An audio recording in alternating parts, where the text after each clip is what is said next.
On my 72nd birthday, I did not get a cake or a warm hug from my only daughter. Instead, I got a front row seat to my own erasure, standing in the freezing rain outside the finest restaurant in Chicago. Through the fogged glass window, I watched my son-in-law raise a glass of vintage champagne in a toast. He was sitting at my table. He was drinking my wine.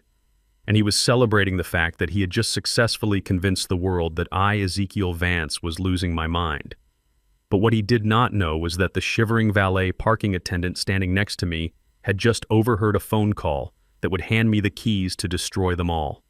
Before I tell you how a 72-year-old man brought down a corrupt empire with nothing but a whisper, tell me in the comments where you are watching from.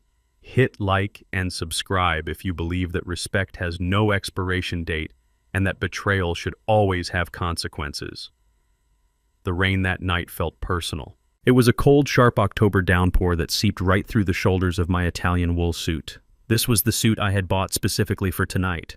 A charcoal gray three-piece custom fit because even at 72, I believed a man should present himself with dignity, especially on his birthday, especially when dining at the Blue Note. This restaurant was not just a place to eat. It was where my late wife Coretta and I had celebrated our 30th, 40th, and 50th anniversaries. It was our sanctuary. The heavy oak doors with brass handles were familiar to my hands, but tonight they would not open for me. I had spent 2 hours getting ready for this evening. I remember standing in front of the mirror in the guest bathroom because Braden had moved my things out of the master suite 2 days ago, claiming the stairs were too dangerous for me. I tied my tie with a perfect Windsor knot, my fingers moving with the muscle memory of a man who had worn a suit to a downtown engineering firm for 40 years. I brushed my gray hair, checking the fade on the sides. I looked at the reflection. I did not see a senile old man. I saw Ezekiel Vance. I saw a man who had calculated the load-bearing capacity of the bridges that millions of people drove over every single day. I saw a man who had built a life from nothing, who had put a daughter through private school, and who had nursed his wife through 3 years of cancer without ever complaining. I checked my watch. It was a Patek Philippe, a gift from Coretta on my retirement. It read 7 o'clock exactly. I am a punctuality man. In my line of work, being late meant concrete set too early or steel beams rusting in the rain. I was on time. I reached for the handle, my heart fluttering with a mix of anticipation and the quiet grief that always accompanied these milestones without Coretta. I wanted to sit at our table. I wanted to order the sea bass she loved. I wanted to close my eyes and pretend for just 1 hour that she was sitting across from me, telling me to stop worrying about the bill. But before my fingers could graze the brass, the door swung open from the inside. It was not to welcome me. It was to block me. The manager, a man named Julian, whom I had tipped generously for 2 decades, stepped out. He did not look me in the eye. He looked at my shoes, then at the space above my left shoulder. "I am sorry, Mr. Vance," Julian said, his voice tight with rehearsed professional regret.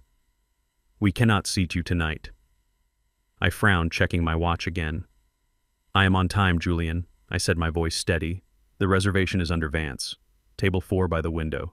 The same table I have requested for 20 years. You know this, Julian. You know today is my birthday." Julian shifted his weight, shifting from foot to foot. "It is not about the time, sir. We received a call. Your daughter Nia contacted us an hour ago. She informed us that you are having an episode." The word hung in the damp air between us like a physical blow. "Episode. She explained that you are in the aggressive stage of your condition." Julian continued, finally meeting my eyes with a look of pity that burned worse than anger. "She said it would be unsafe for the other guests and for you to be in a crowded environment. She canceled your reservation, Mr. Vance."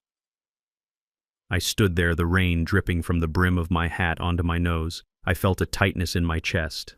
Aggressive stage. Condition. These were words Braden had started using a month ago. He would whisper them to neighbors when he thought I was napping. He would say them to the pharmacist when he picked up my prescriptions. He was planting seeds.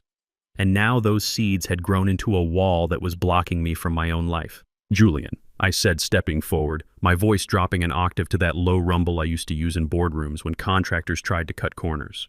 "Do I look like I am having an episode? I am wearing a $3,000 suit, and I can tell you the vintage of the Cabernet on your specials list from memory. Open the door." Please do not make a scene, Julian pleaded, taking a step back but keeping his body firmly in the doorway. Nia was very specific. She said if you showed up, we were to gently turn you away for your own dignity. She is inside right now, Mr. Vance. She said she is handling family business. Inside. My daughter was inside. I looked past Julian through the large tempered glass window that faced the street. Table 4 was the best seat in the house. It offered a view of the city skyline, the very skyline I had helped build, and there they were. Nia, my beautiful Nia. She was wearing the pearl necklace I gave her for graduation. She looked radiant, laughing at something her husband said. And Braden, my son-in-law, the man who called himself a venture capitalist, but who I knew was nothing more than a gambler in a tailored suit. He was leaning back in my chair, the chair I always sat in, looking like a king who had just conquered a new territory. They were eating the seafood tower, Coretta's favorite. A flash of heat surged through my chest, bypassing the cold rain. This was not a misunderstanding. This was a coup. I recalled the last week, the sudden concern Braden had shown for my health, the special herbal tea he insisted on making me every evening, the dizziness that followed. The morning I woke up and could not remember signing the stack of insurance papers Braden had put in front of me. Just routine updates for your health coverage, Dad, he had said, smiling that shark smile.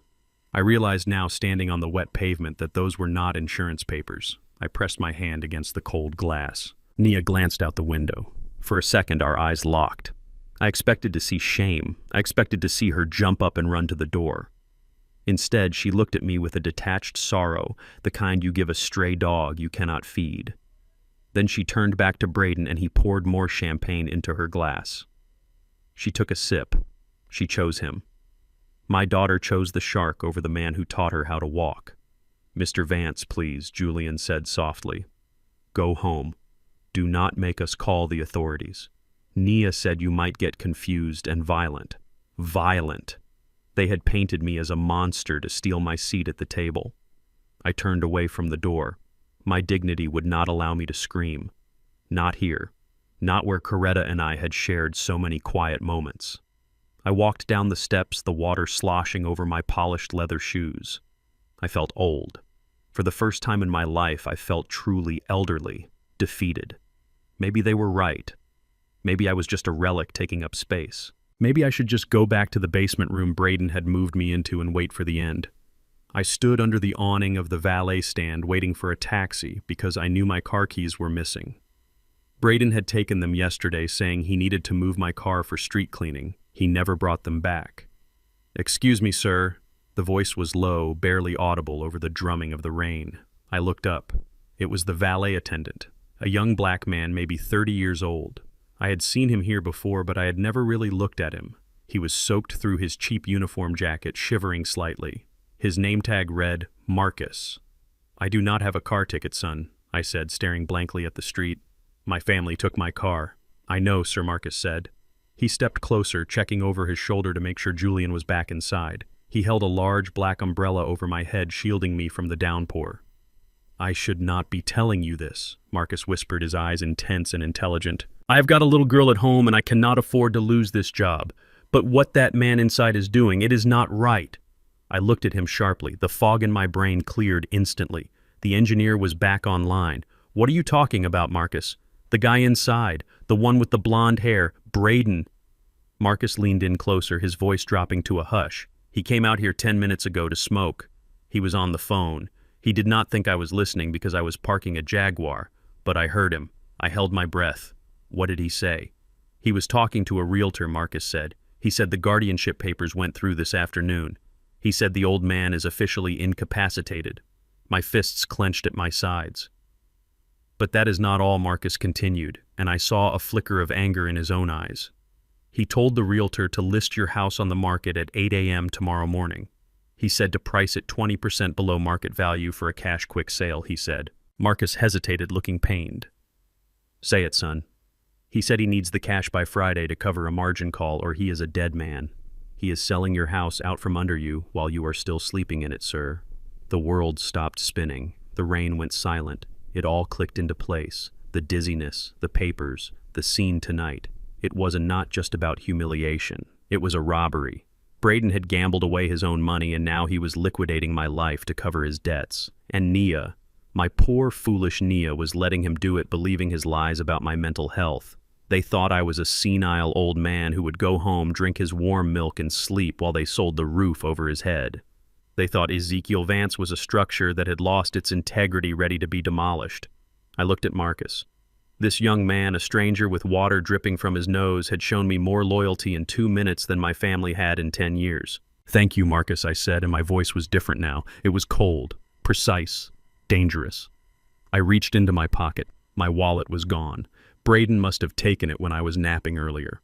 All I had was my gold pocket watch tucked into my vest, and the hidden emergency phone I kept stitched into the lining of my jacket, a habit from my days working on dangerous construction sites in the 70s. "I do not have cash, Marcus," I said, unhooking the watch. "But I need you to do something for me. And if you do this, you will never have to park another car in the rain again." Marcus looked at the watch, then at me. He did not take it. "I do not want your watch, Mr. Vance. My pops raised me better than that. Just tell me what you need. I need you to get me to a motel, a cheap one where nobody will look for Ezekiel Vance, and then I need you to find a hardware store that opens early." "Why?" Marcus asked, puzzled. I looked back through the window at Braden, who was now laughing, holding court at my table. "Because tomorrow morning, when they bring that realtor to my house, they are going to find that the locks have changed," I said. "And they are going to find that the old man has quite a few surprises buried in the foundation of that house." I pulled out the burner phone from the lining of my jacket. The battery was at 12%, just enough to make one call. Not to the police, not to a doctor, but to the one person Braden feared more than bankruptcy. "Let us go, Marcus. The game has just started." As I walked away from the blue note, I did not look back at my daughter. I was done being a father. Tonight, I was an engineer again, and I was about to dismantle their lives brick by brick. The taxi ride to the house that I had built with my own 2 hands was silent.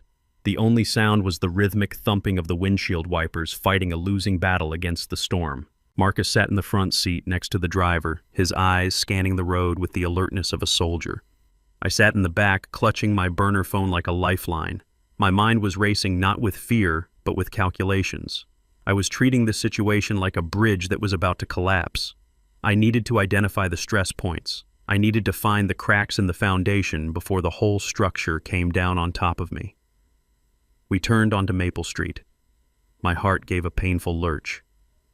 There it was, number 452. The colonial-style house with the wraparound porch that Coretta had dreamed of since we were broke newlyweds living in a 1-bedroom apartment in the city. I had laid the brick for that driveway myself. I had planted the oak tree in the front yard the day Naya was born. It was supposed to be my sanctuary, my fortress against the world. But as the taxi headlights swept across the front lawn, I saw something that made my blood run cold. It was not the house that stopped my breath. It was the flashing blue and red lights bouncing off the wet siding. A police cruiser was parked in my driveway. Its lights were spinning, creating a dizzying strobe effect against the dark windows of my home.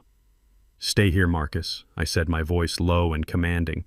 "If things go south, do not get involved. You have a daughter to think about." But Mr. Vance Marcus started to protest, turning around. "That is an order, son," I said, opening the door. I stepped out into the rain. The water was freezing, but I barely felt it. I walked up the driveway, my steps heavy but steady. A police officer was standing on my porch. He was young white with a buzz cut and a face that looked like he was trying too hard to appear authoritative. Beside him stood Braden. My son-in-law had somehow beaten me here. He was still wearing his tuxedo from the restaurant, but he had taken off the jacket to look more sympathetic. He was leaning against the doorframe of my house, arms crossed, looking for all the world like a concerned homeowner dealing with a trespasser. Naya was nowhere to be seen. Cowardice runs deep in that marriage. "Sir, I need you to stop right there," the officer said, placing a hand on his belt, not drawing his weapon, but signaling that he could. I stopped at the bottom of the steps. I looked up at them. "I am Ezekiel Vance," I said, my voice booming over the sound of the rain. "And I would like to know why there is a police officer blocking the door to my own home." Braden sighed, a loud theatrical sound meant for the officer's benefit. "Officer Miller, this is what I was telling you about. He gets confused about who owns what. It is really tragic." Officer Miller stepped down one step, coming closer to me.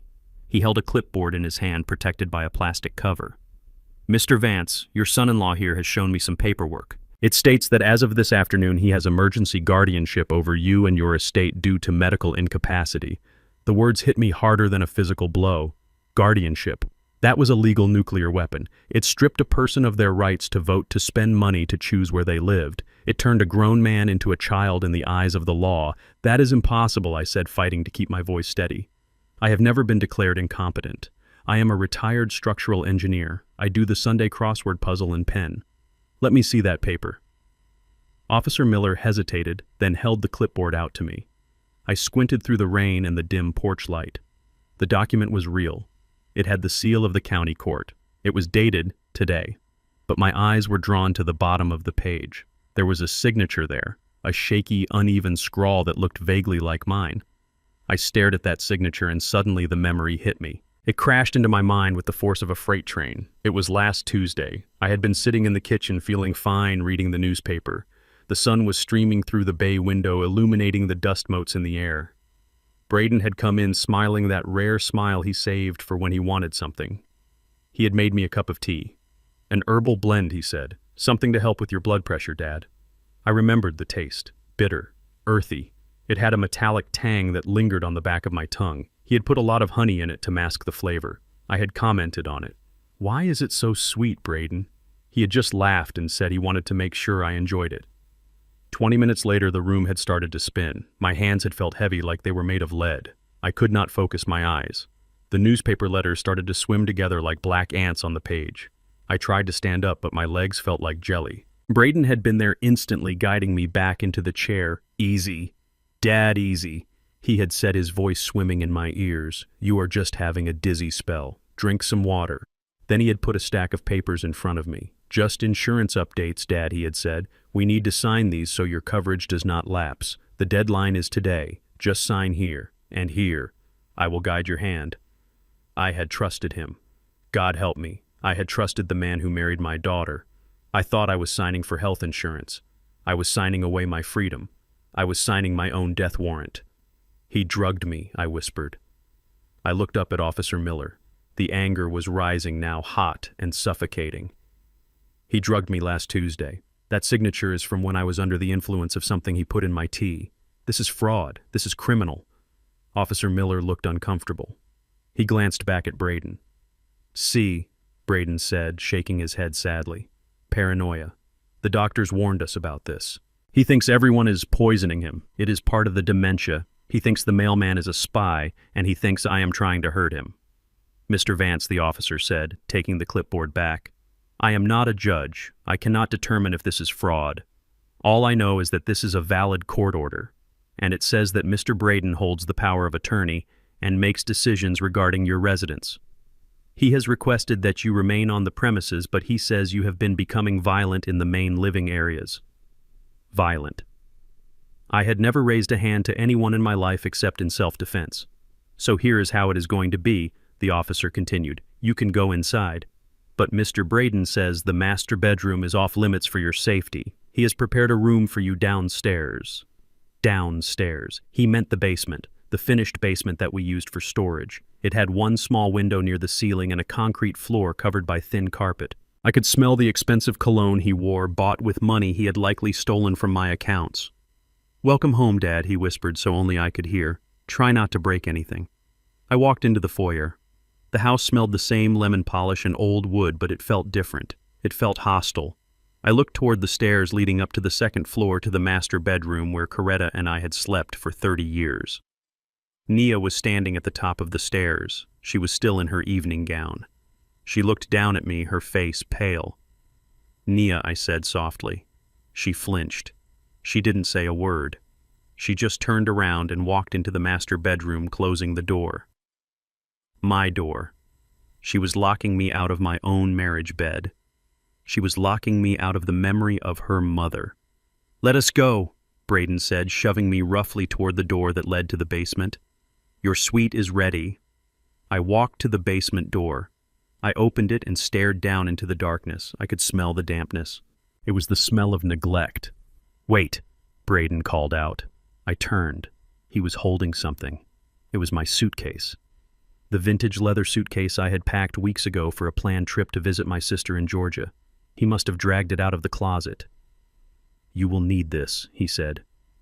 He didn't hand it to me. He lifted it up and threw it. I watched in slow motion as my leather suitcase tumbled down the wooden stairs. It hit every step with a loud, sickening thud. Bam! Bam! Bam!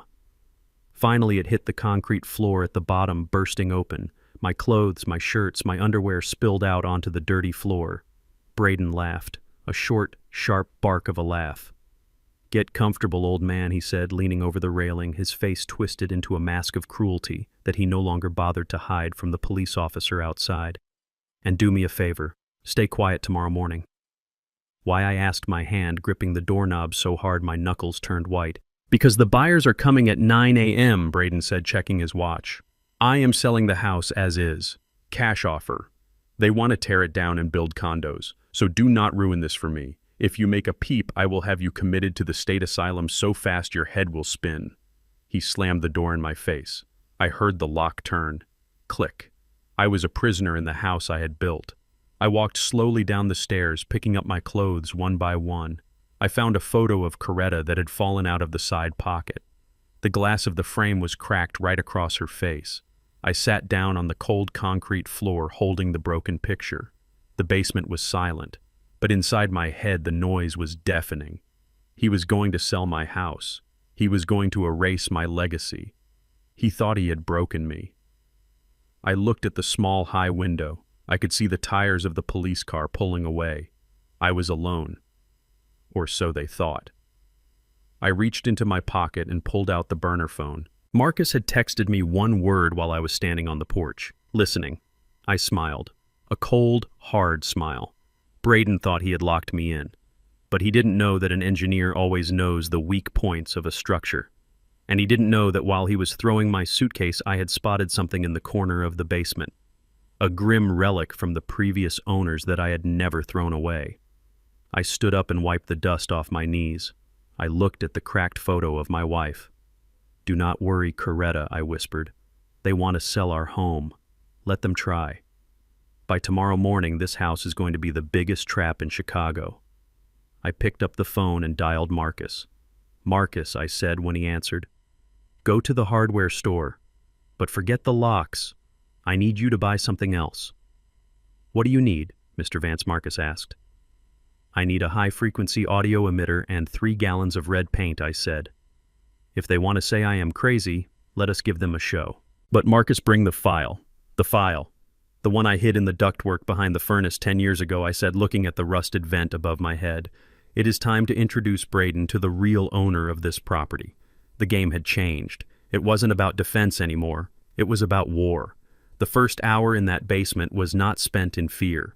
It was spent in a rage so hot I thought it would melt the copper pipes running along the ceiling. I paced the length of the cold concrete floor, measuring the space like a caged tiger, 12 feet by 14 feet.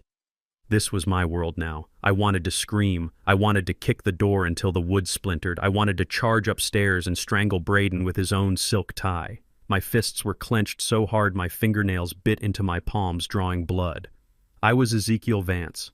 I had supervised the construction of skyscrapers. I had commanded crews of 200 men. I was not a prisoner. I was a builder. But then the voice of the young valet Marcus drifted back into my mind. "If things go south, do not get involved. You have a daughter to think about."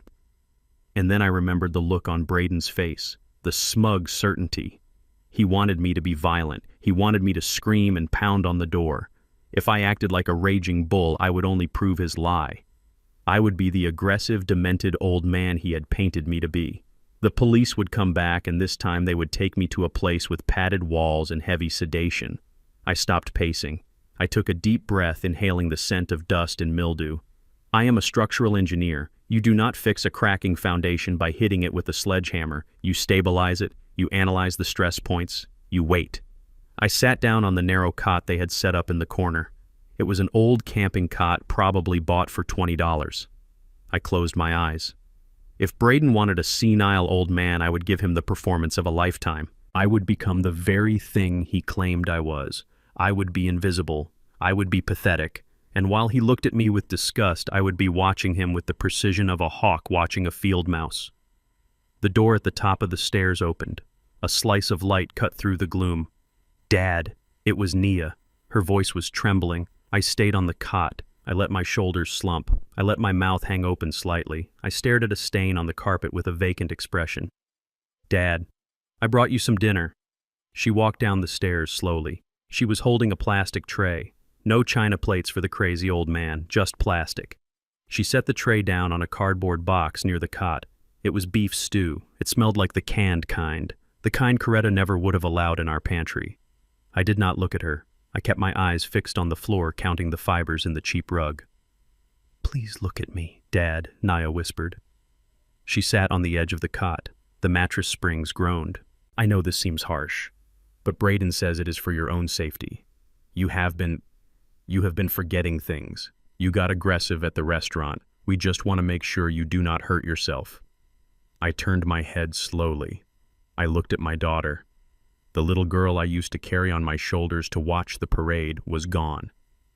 In her place was a woman who looked exhausted. Her eyes were red-rimmed. She was not wearing her wedding ring. "I am not crazy, Nia," I said, my voice raspy and weak. I dialed down the volume. I made myself sound fragile, like a structure ready to collapse.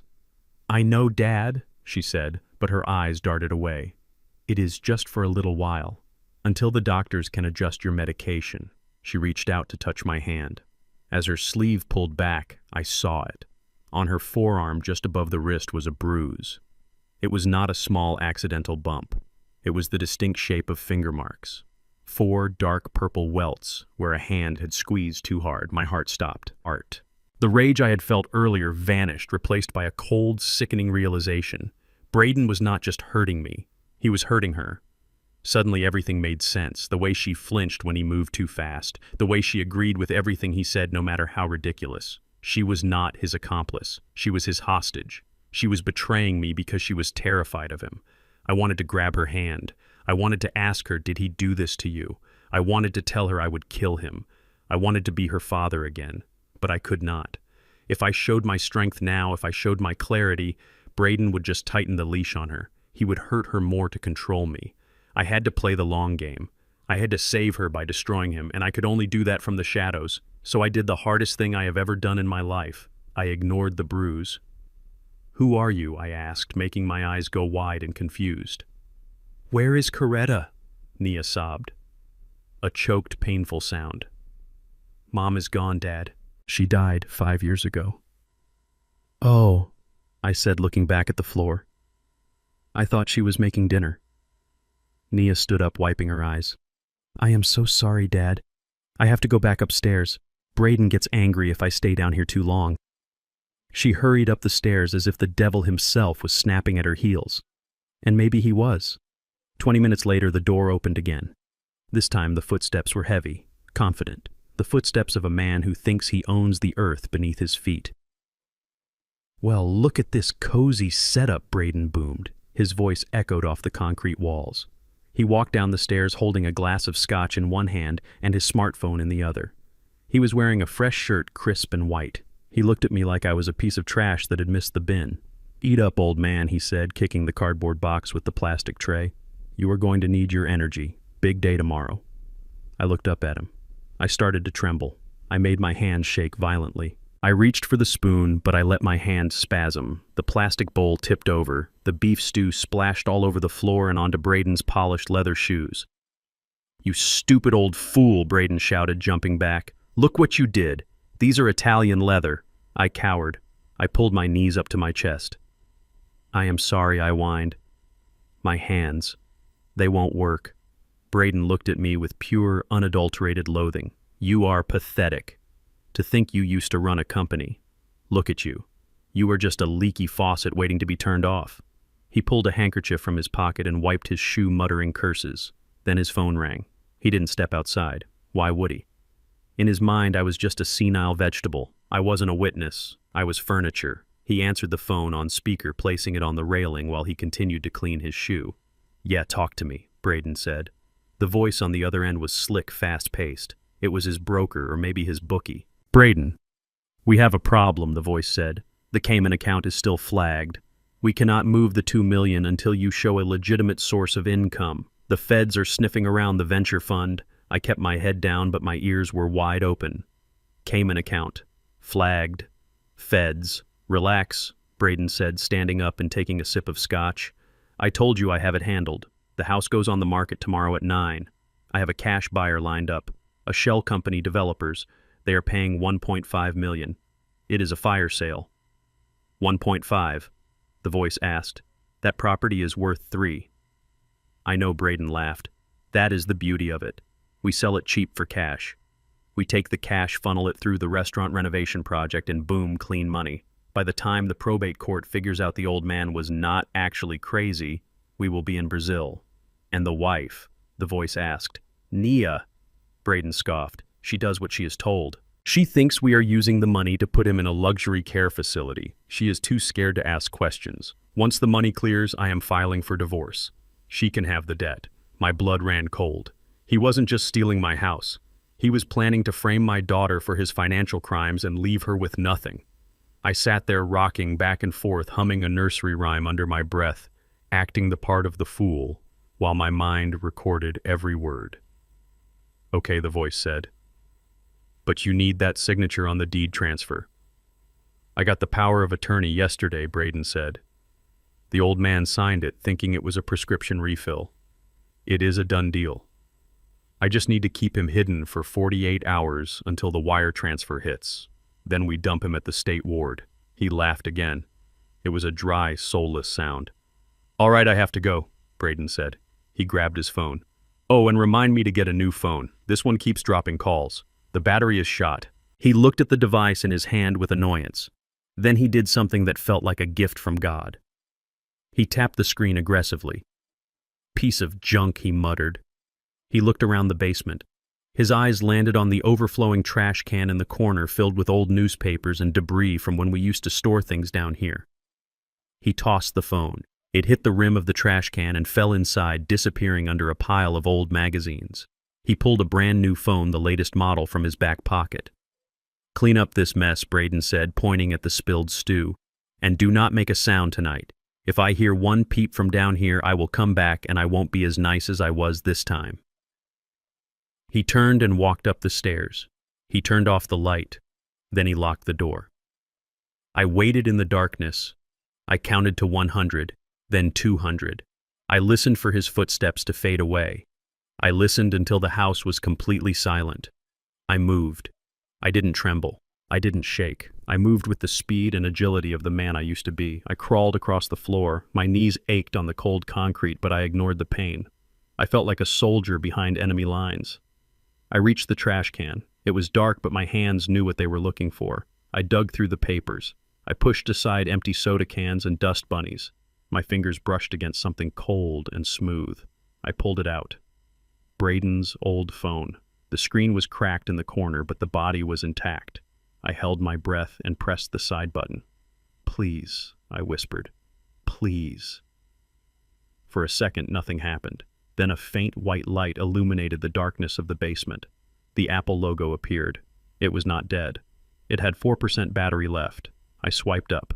Passcode required. I closed my eyes. Think, Ezekiel. Think. You have watched him type it in 100 times. He is arrogant. He is lazy. He wouldn't choose a random number. I tried his birthday. Incorrect. I tried the current year. Incorrect. I paused. I thought about the man upstairs, the man who loved money more than people, the man who saw himself as a winner. I typed in one word on the keypad corresponding to the numbers, MONEY 66639. The phone vibrated. The home screen unlocked. There it was. Emails, texts, bank apps, a digital paper trail of every lie he had ever told. I sat in the dark, the blue light of the screen illuminating my face. I was not a prisoner anymore.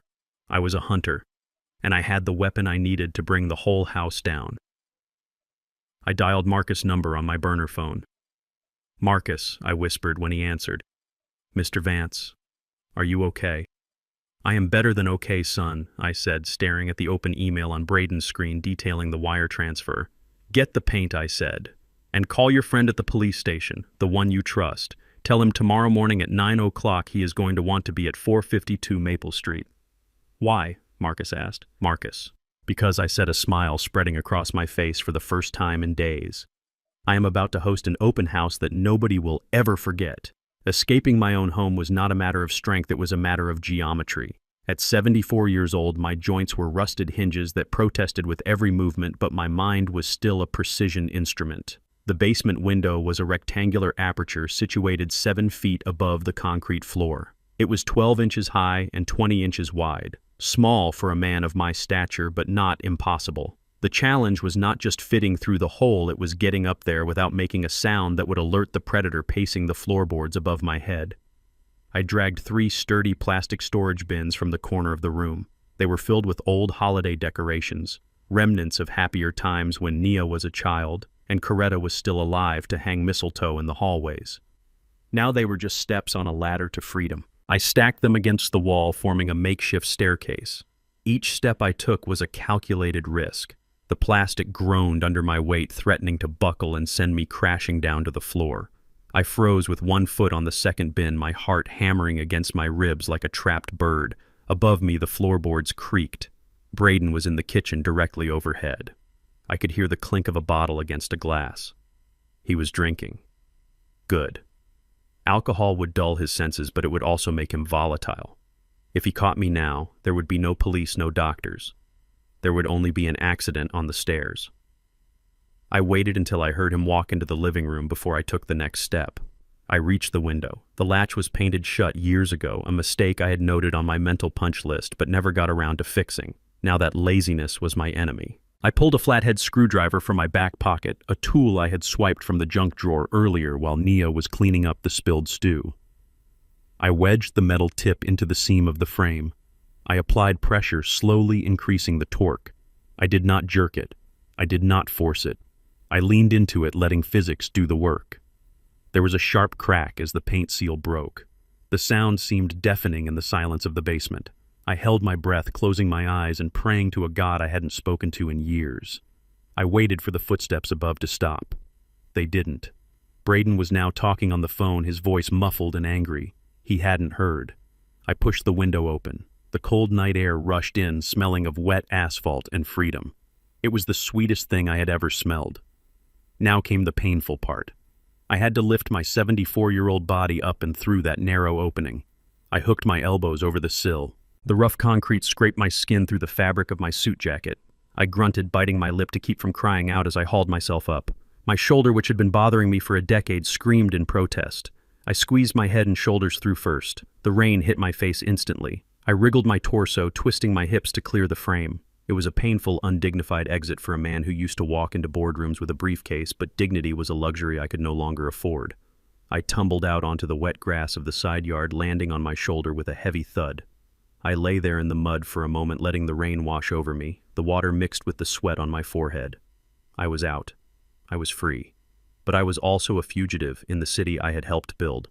I stayed low, moving through the shadows of the hedges, avoiding the motion sensor lights I had installed myself years ago to keep burglars out. Now I was the burglar. I knew exactly where the blind spots were. I reached the street and didn't look back at the house. That structure of brick and wood was no longer my home. It was a crime scene. I walked 3 miles that night. I could not call a taxi because digital payments leave a trail, and Braden had my wallet. I could not call a friend because Braden would have surely called them all with his story about my dementia. If I showed up at a friend's door, soaking wet and raving about conspiracies, they would just call Nia out of concern. I was a ghost in my own city. My destination was the address Marcus had texted me just before midnight. It was on the south side in a neighborhood where the streetlights were broken and the sidewalks were cracked. I walked past boarded-up storefronts and groups of young men standing on corners who eyed my expensive suit with suspicion. I kept my head down and walked with a purpose. I reached the tenement building Marcus lived in. It was a stark contrast to the manicured lawns of my neighborhood. The brick was crumbling and the front door had no lock. I climbed the 4 flights of stairs, my knees burning with every step. My breath came in ragged gasps. I was exhausted, cold, and hungry, but I was alive. I knocked on apartment 4B. 3 soft taps. The door opened instantly. Marcus stood there holding a wooden baseball bat. He was wearing a white undershirt and pajama pants. When he saw it was me, he lowered the weapon and pulled me inside, quickly scanning the hallway before locking the 3 deadbolts on the door. "Mr. Vance," he whispered, his eyes wide. "You look like you swam here." "I am fine, son," I said, my teeth chattering uncontrollably. "I just need a place to dry off." The apartment was small. It was essentially one room with a kitchenette in the corner. The paint was peeling in strips like dead skin, and the linoleum floor was curled at the edges, revealing the subfloor beneath. But it was spotless. The books on the shelf were arranged by height. The few toys on the rug were in a neat pile. It smelled of bleach and Vicks Vapor Rub. On a mattress in the corner, a small shape shifted under a heavy wool blanket. A little girl, maybe 5 years old, coughed a deep rattling sound that made her tiny frame shake. It was a terrible sound, the sound of fluid in the lungs. Marcus rushed over to her, soothing her with a gentle hand on her back. "Shh, baby. It is okay. Daddy is here. Go back to sleep." He turned to me, his face etched with worry. "That is Lily. She has bronchitis. The heating in the building has been out for 2 days, and the landlord will not fix it until next week." I looked at the girl, then at the space heater Marcus had plugged in near her bed. It was glowing red, fighting a losing battle against the drafty windows. This young man was working double shifts parking cars for rich men like Braden just to keep his daughter warm, and he was still willing to risk his job to help me. I looked around the room. There was no expensive furniture, no artwork, no wine cellar. But there was love here. You could feel it in the way Marcus looked at his daughter. You could see it in the way he had taped plastic over the windows to keep out the draft. This was a home. My house with its 5 bedrooms and marble countertops was just a building. "Sit down, Mr. Vance," Marcus said, pulling out a wooden chair. "I will make tea. It is not Earl Grey, but it is hot." I sat. My bones felt heavy. "Marcus," I said, watching him fill a kettle, "you asked me earlier why I needed you. Now you see. I have no access to my accounts. My cards are frozen. I am a millionaire on paper, but right now I am poorer than the man sleeping on the bench outside." Marcus set a mug of steaming tea in front of me. "I am not helping you for the money, sir. I am helping you because I heard what that man said. No one deserves that." "I know," I said, taking a sip.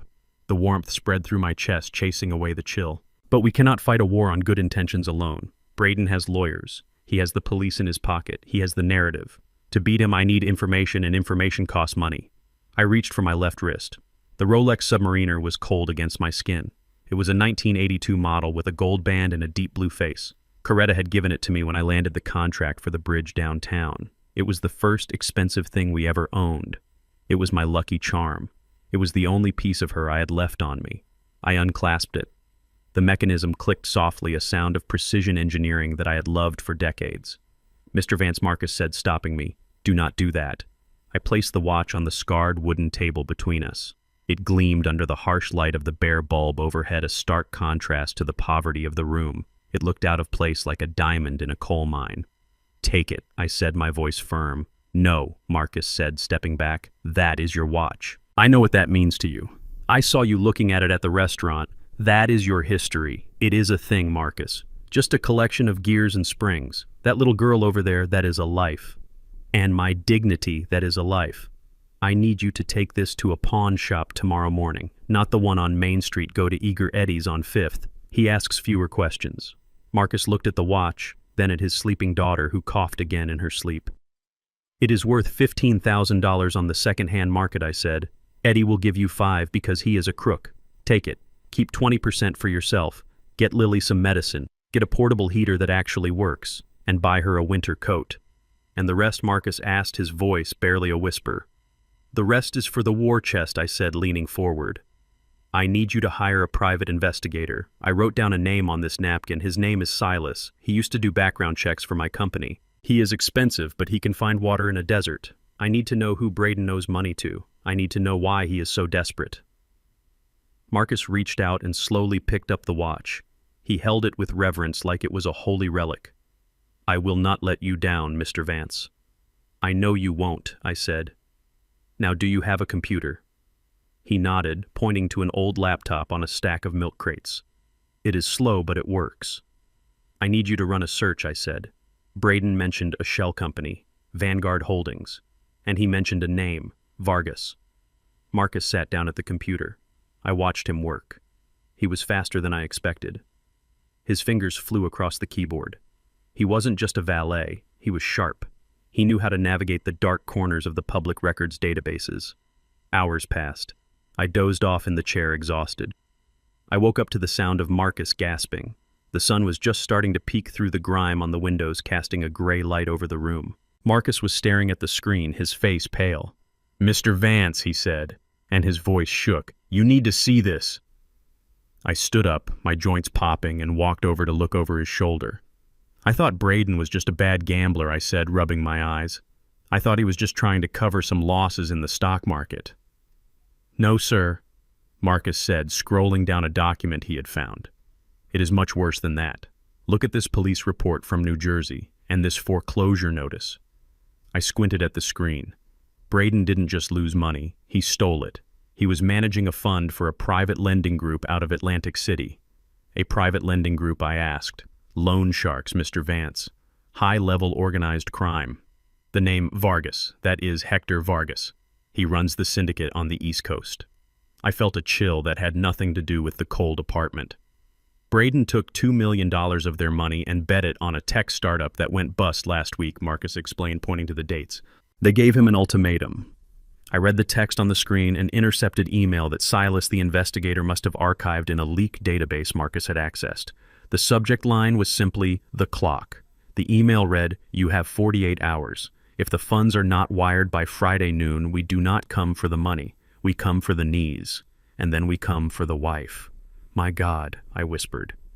"He is not selling your house to get rich," Marcus said, looking up at me with terror in his eyes.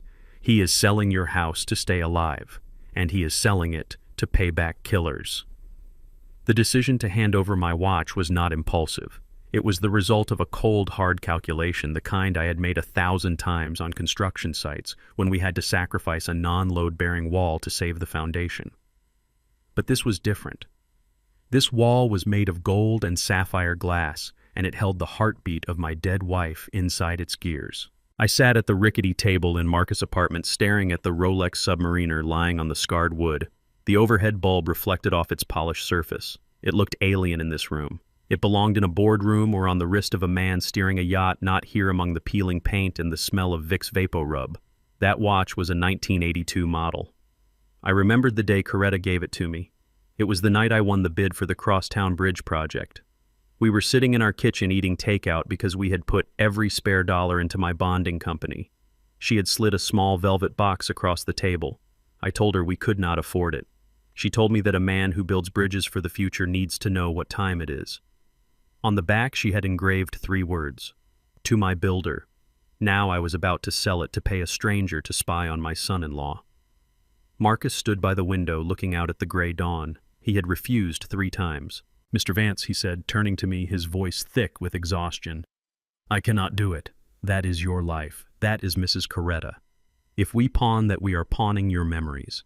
I picked up the watch. It felt heavy. "Cold, Marcus," I said softly.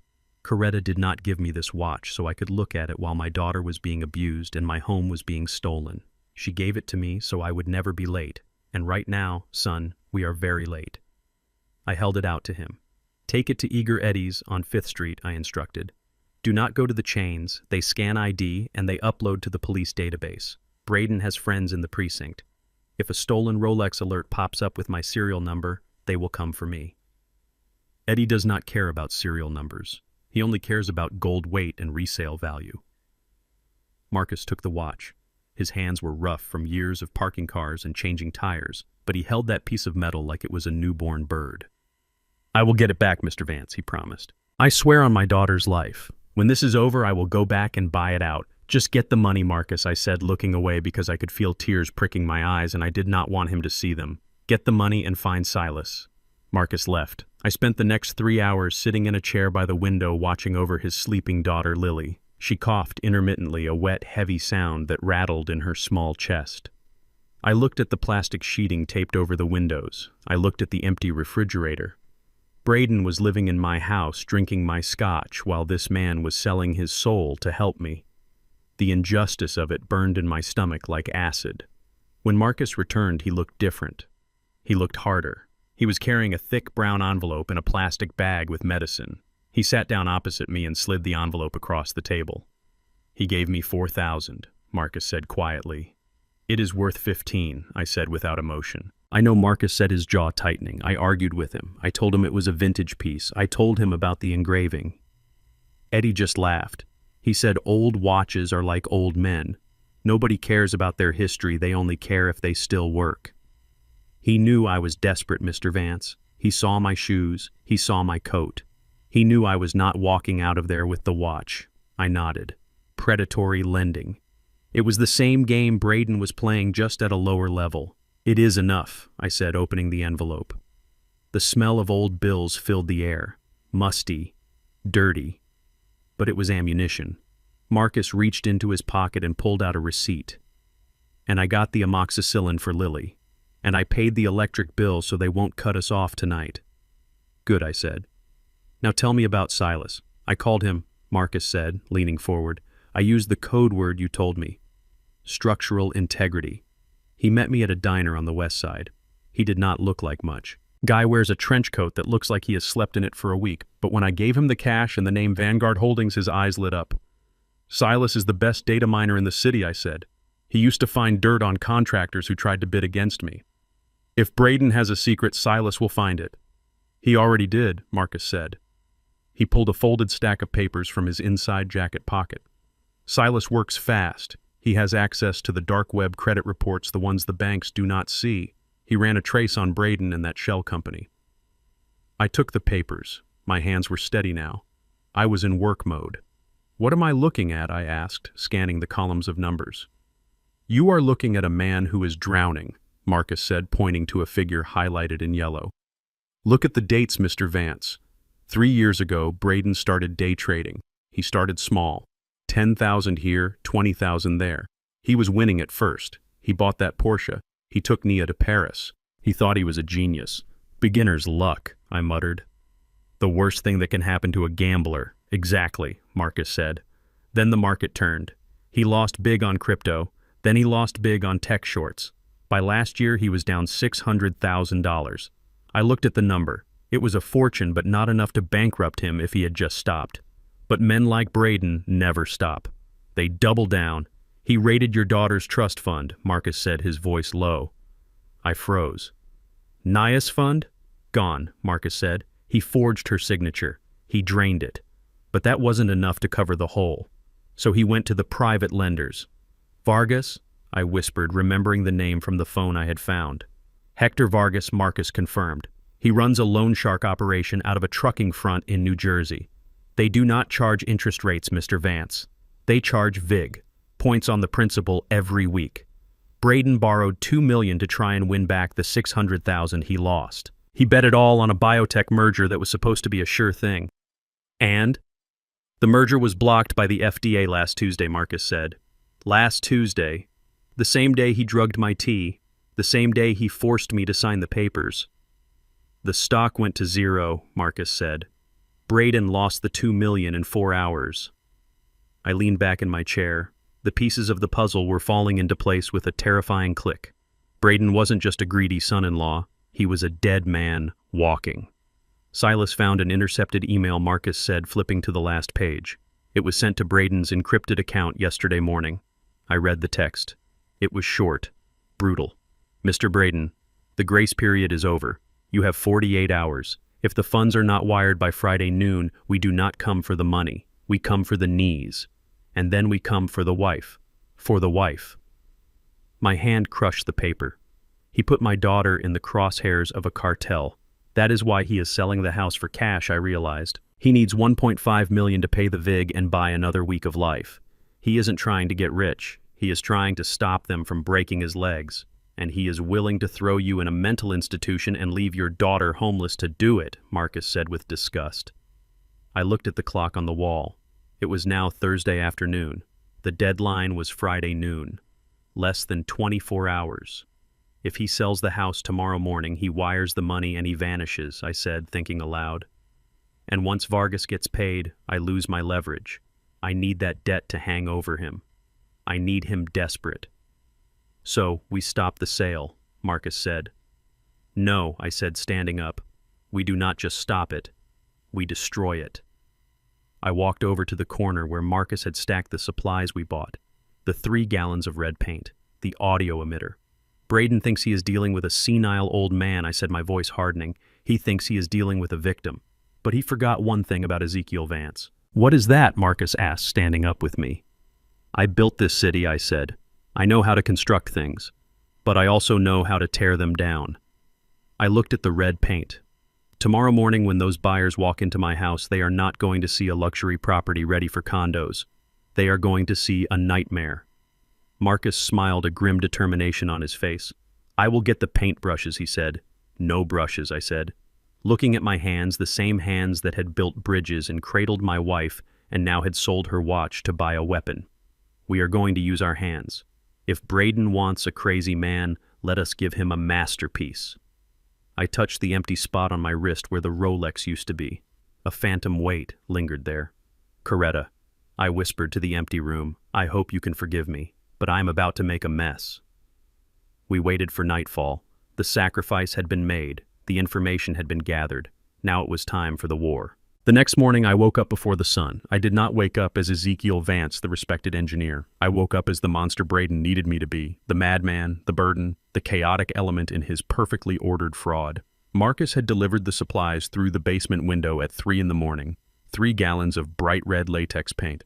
I spent an hour opening the cans and pouring them into a large plastic bucket I had found in the laundry corner. The smell of the chemicals filled the small room, sharp and acrid, stinging my nose, but to me it smelled like ammunition. It was the smell of a construction site before the finish work begins. It was the smell of change. I dipped my hands into the thick red liquid. It was cold and slimy against my skin. It felt like blood. I smeared it on my face, covering my cheeks, my forehead, my chin. I matted it into my gray hair until it stood up in stiff crimson spikes. I smeared it on my expensive dress shirt, ruining the Egyptian cotton that I had ironed so carefully just 2 days ago. I looked at myself in the cracked mirror propped against the water heater. I did not recognize the man staring back. He looked wild. He looked dangerous. He looked exactly like the nightmare Braden was terrified of. At 9 o'clock sharp, I heard the heavy front door open upstairs. The sound echoed through the floorboards, vibrating in the dust that floated in the basement air. Braden was putting on his best performance. I could hear his voice dripping with false charm, loud and confident. Welcome, welcome, please come in. The structure is solid pre-war construction. They do not build them like this anymore. I heard other voices, a man and a woman. They did not sound like a young couple looking for a starter home. They sounded crisp, professional, and detached. They sounded like money. We are very interested in a quick close, the man said, his voice booming with the entitlement of someone who is used to getting what he wants. We are looking to convert the lot into luxury condos. The zoning board is already on our side. The location is prime, but the house itself, well, it is dated. Dated. My hands clenched into fists, sending droplets of red paint flying onto the concrete floor. That house was not dated. It was timeless. I had hand-picked the oak for the floors. I had installed the crown molding myself, teaching a young Braden how to hold a level back when I still thought he was worth teaching. Now they wanted to tear it down. They wanted to erase 50 years of history to build glass boxes for yuppies. Over my dead body. I heard their footsteps moving through the living room. Click-clack, click-clack. The woman's heels on the hardwood floor sounded like gunshots. Braden was rushing them. He was nervous. I could hear the accelerated tempo in his speech. The living room has great light, Braden said quickly, and the kitchen was renovated 5 years ago. But let us look at the backyard. The lot size is really the selling point here. Actually, the woman interrupted, her voice sharp. We need to check the foundation. Structural integrity is key for the teardown permit. If the basement is dry, we can start demolition next month. I heard the pause, the hesitation. Braden was blocking the way. The basement is just storage, Braden said, his voice jumping an octave. Nothing to see down there, really, just old boxes. And honestly, the stairs are steep. I would hate for you to trip. Mr. Braden, the man said, impatient now, we are developers. We have seen steep stairs. Show us the basement. I moved into position. I crouched at the bottom of the wooden staircase. I did not stand. A man standing is a man. A man crawling is an animal, a beast. I wanted them to see a beast. I heard the knob turn. The old brass mechanism clicked, the door opened, or light flooded the stairs. Dust motes danced in the sudden beam. This was my cue. I started to moan.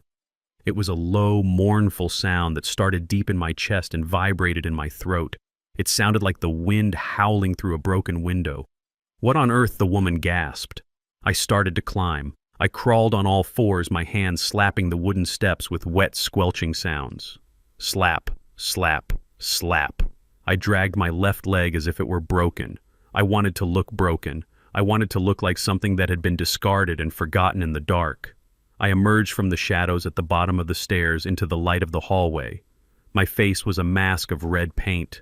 My eyes were wide, unblinking, manic. I looked up at them. Braden's face went from charming host to absolute horror in a split second. His jaw dropped. His eyes bulged. He looked like he had seen a ghost, and in a way he had. He was seeing the ghost of his own conscience coming to haunt him. "I see the demons!" I shrieked, pointing a red, dripping finger at the woman in the white pantsuit. "The walls are bleeding. Can you not see the blood? It is everywhere." "Jesus Christ," the man shouted, backing away and knocking into a vase on the entry table. It fell and shattered. Crash. I stood up then. I grabbed the pristine white railing of the staircase with my paint-covered hands. I squeezed hard, leaving bright red handprints on the wood. I pulled myself up, swaying on my feet like a drunkard. I started to sing. Not a song of welcome, but a twisted, discordant version of a nursery rhyme I used to sing to Nia when she was sick. But I changed the cadence. I made it slow, guttural. Ring around the rosy, pocket full of posies, ashes, ashes. We all fall down. I lunged toward the buyers. "Get him away from me!" the woman screamed, clutching her designer bag to her chest as if it could protect her from madness. "You said the house was empty. You did not say there was a lunatic in the basement." "It is just my father-in-law," Braden stammered, trying to step between us, but he was afraid to touch me. He was afraid of the paint. He was afraid of the mess. He held his hands up in a futile gesture of surrender. He is having a bad day. He is usually very quiet. A bad day." The man yelled, his face turning red. "He looks like a crime scene. Is that blood? Is he hurt?" "It is paint," Braden cried. "It is just paint. He is an artist. He is confused." "I am not confused," I roared. My voice was the voice of judgment. "I see the fire. The fire is coming for the liars. The fire is coming for the thieves. Burn, burn, burn." I grabbed a handful of paint from the bucket I had dragged up with me and threw it against the white wall of the hallway. Splat! A bright red starburst exploded on the wallpaper Coretta had chosen 20 years ago. It pained me to ruin it. It hurt my heart to deface the home I loved. But I knew that sometimes you have to burn a field to save the forest. "We are leaving," the woman said, her voice trembling. "This is insane. We cannot buy this house. There are liability issues. There are health code violations. This man needs a hospital, not a closing date." "Wait, please," Braden begged, chasing them to the door. "I can explain. I can clean this up. I can drop the price another $50,000. "Keep your haunted house," the man spat. He grabbed the woman by the arm and they practically ran out the front door. They didn't even look back. They fled as if the house itself was cursed. The heavy front door slammed shut. The silence that followed was heavy, thick, terrifying. I stood there panting, letting the red paint drip onto the carpet. Drip, drip, drip. I had won the battle. The buyers were gone. The sale was dead. But I knew the war was about to get violent. Braden stood facing the door, his back to me. His shoulders were heaving. He stood there for a long time. 10 seconds. 20 seconds. Then he turned around slowly. His face was purple with rage. The veins in his neck were bulging like ropes. His eyes were not the eyes of a family member. They were the eyes of a cornered animal, a wolf that has just realized its leg is caught in a trap. "You stupid old son of a bitch," he whispered. The veneer of civilization was gone. The charming venture capitalist was gone. This was the real Braden, the man who owed money to murderers. He looked at the red handprints on the railing. He looked at the splatter on the wall. He looked at me, covered in the red sludge, standing in the ruins of his plan. "Do you have any idea what you just did?" he asked, his voice shaking. "Do you know how much money walked out that door?" "The demons," I muttered, keeping up the act. "The demons are gone." "Stop it," Braden screamed. "Stop the act." I know you are in there, Ezekiel. I know you can hear me. He charged at me. He didn't care about the paint anymore. He didn't care about his suit. He grabbed me by the lapels of my jacket and slammed me against the wall. My head hit the plaster with a sickening crack. Stars exploded in my vision. Pain shot down my spine. I am going to kill you, he snarled, his hands moving to my throat. I am going to finish what nature is taking too long to do. He squeezed.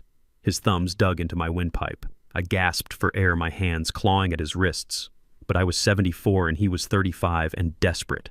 The edges of my vision started to go black. I saw spots of light dancing in the darkness. I could smell the alcohol on his breath.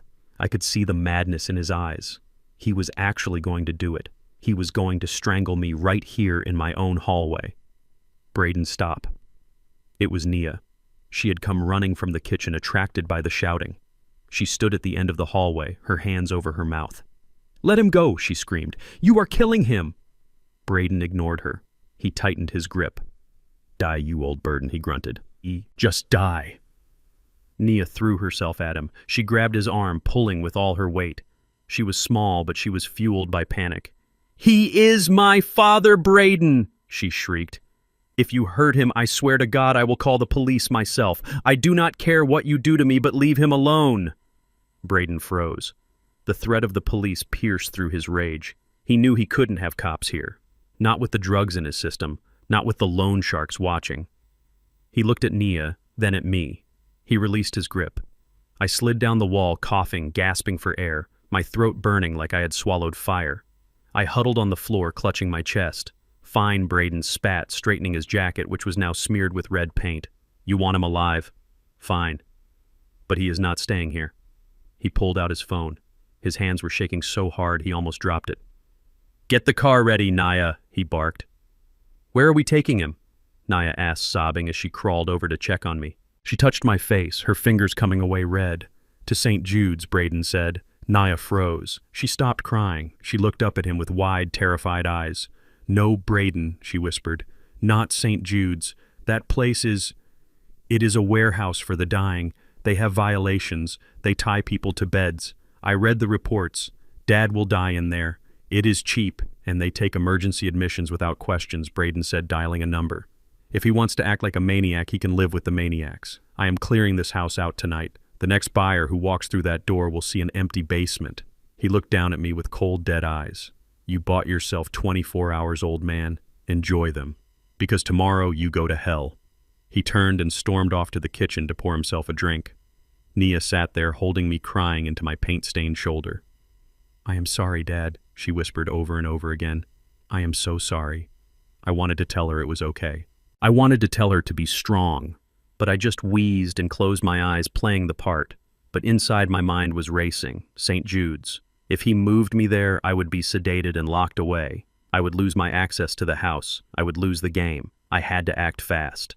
I had driven away the buyers, but I had backed Braden into a corner, and a cornered rat is the most dangerous thing in the world. The clock was ticking louder now. I had until tomorrow morning to spring the trap, or I would disappear forever behind the walls of an asylum. The game of cat and mouse was over. Now it was kill or be killed. The slam of the front door echoed through the hallway like the closing of a coffin lid. The buyers were gone. Their luxury sedan peeled away from the curb with a squeal of tires that sounded like an animal in pain, leaving silence in its wake. A heavy, suffocating silence that pressed against my eardrums. I sat slumped against the wall where I had slid down, huddled in a ball, my knees pulled to my chest. The red paint on my face was starting to dry, tightening my skin like a mask. It smelled of latex and chemicals, a sharp artificial scent that clashed with the expensive aroma of the fresh lilies Braden had placed in the foyer. I kept my eyes half closed, peering through my lashes. I watched Braden. He was standing in the middle of the hallway, staring at the door. His back was to me. His shoulders were heaving up and down in a rhythmic spasm of rage. He looked like a statue of a man on the edge of crumbling. He did not scream. Not yet. The silence was worse.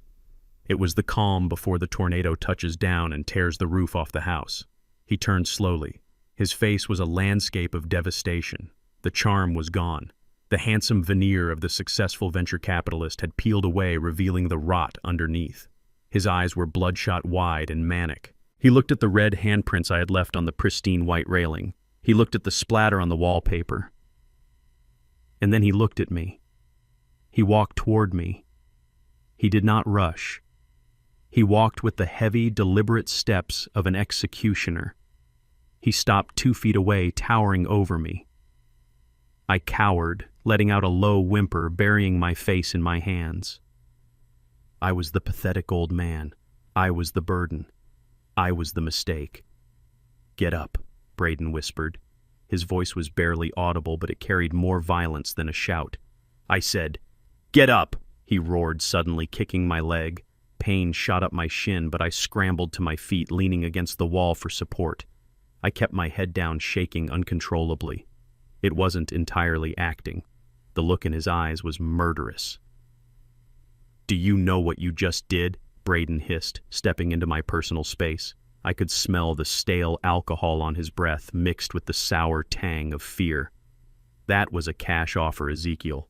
$1.5 million in a suitcase. Tomorrow, and you just flushed it down the toilet."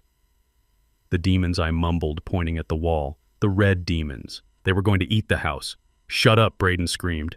He raised his hand as if to strike me again. I flinched, squeezing my eyes shut, but he stopped. He lowered his hand slowly, his fingers curling into a fist. "Hitting you is too easy," he said, his voice dropping to a cold, terrifying calm.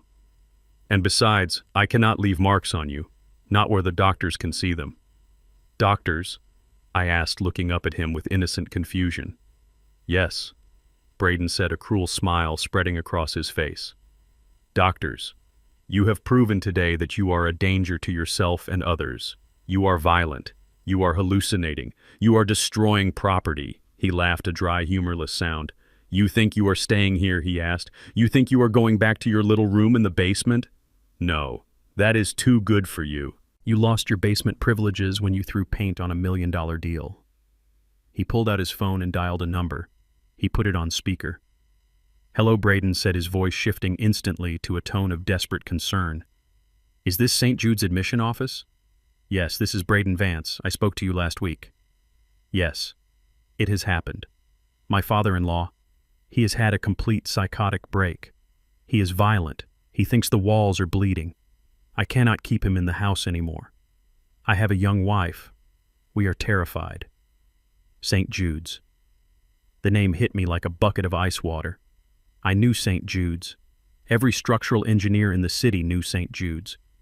It was a crumbling brick fortress on the edge of town, built in the 50s and never renovated. It was a state-funded facility for the indigent and the severely mentally ill. I had inspected the roof there 10 years ago. I remembered the smell, urine and bleach and boiled cabbage. I remembered the screams echoing in the hallways. I remembered the patients tied to beds with leather straps, their eyes vacant from heavy sedation.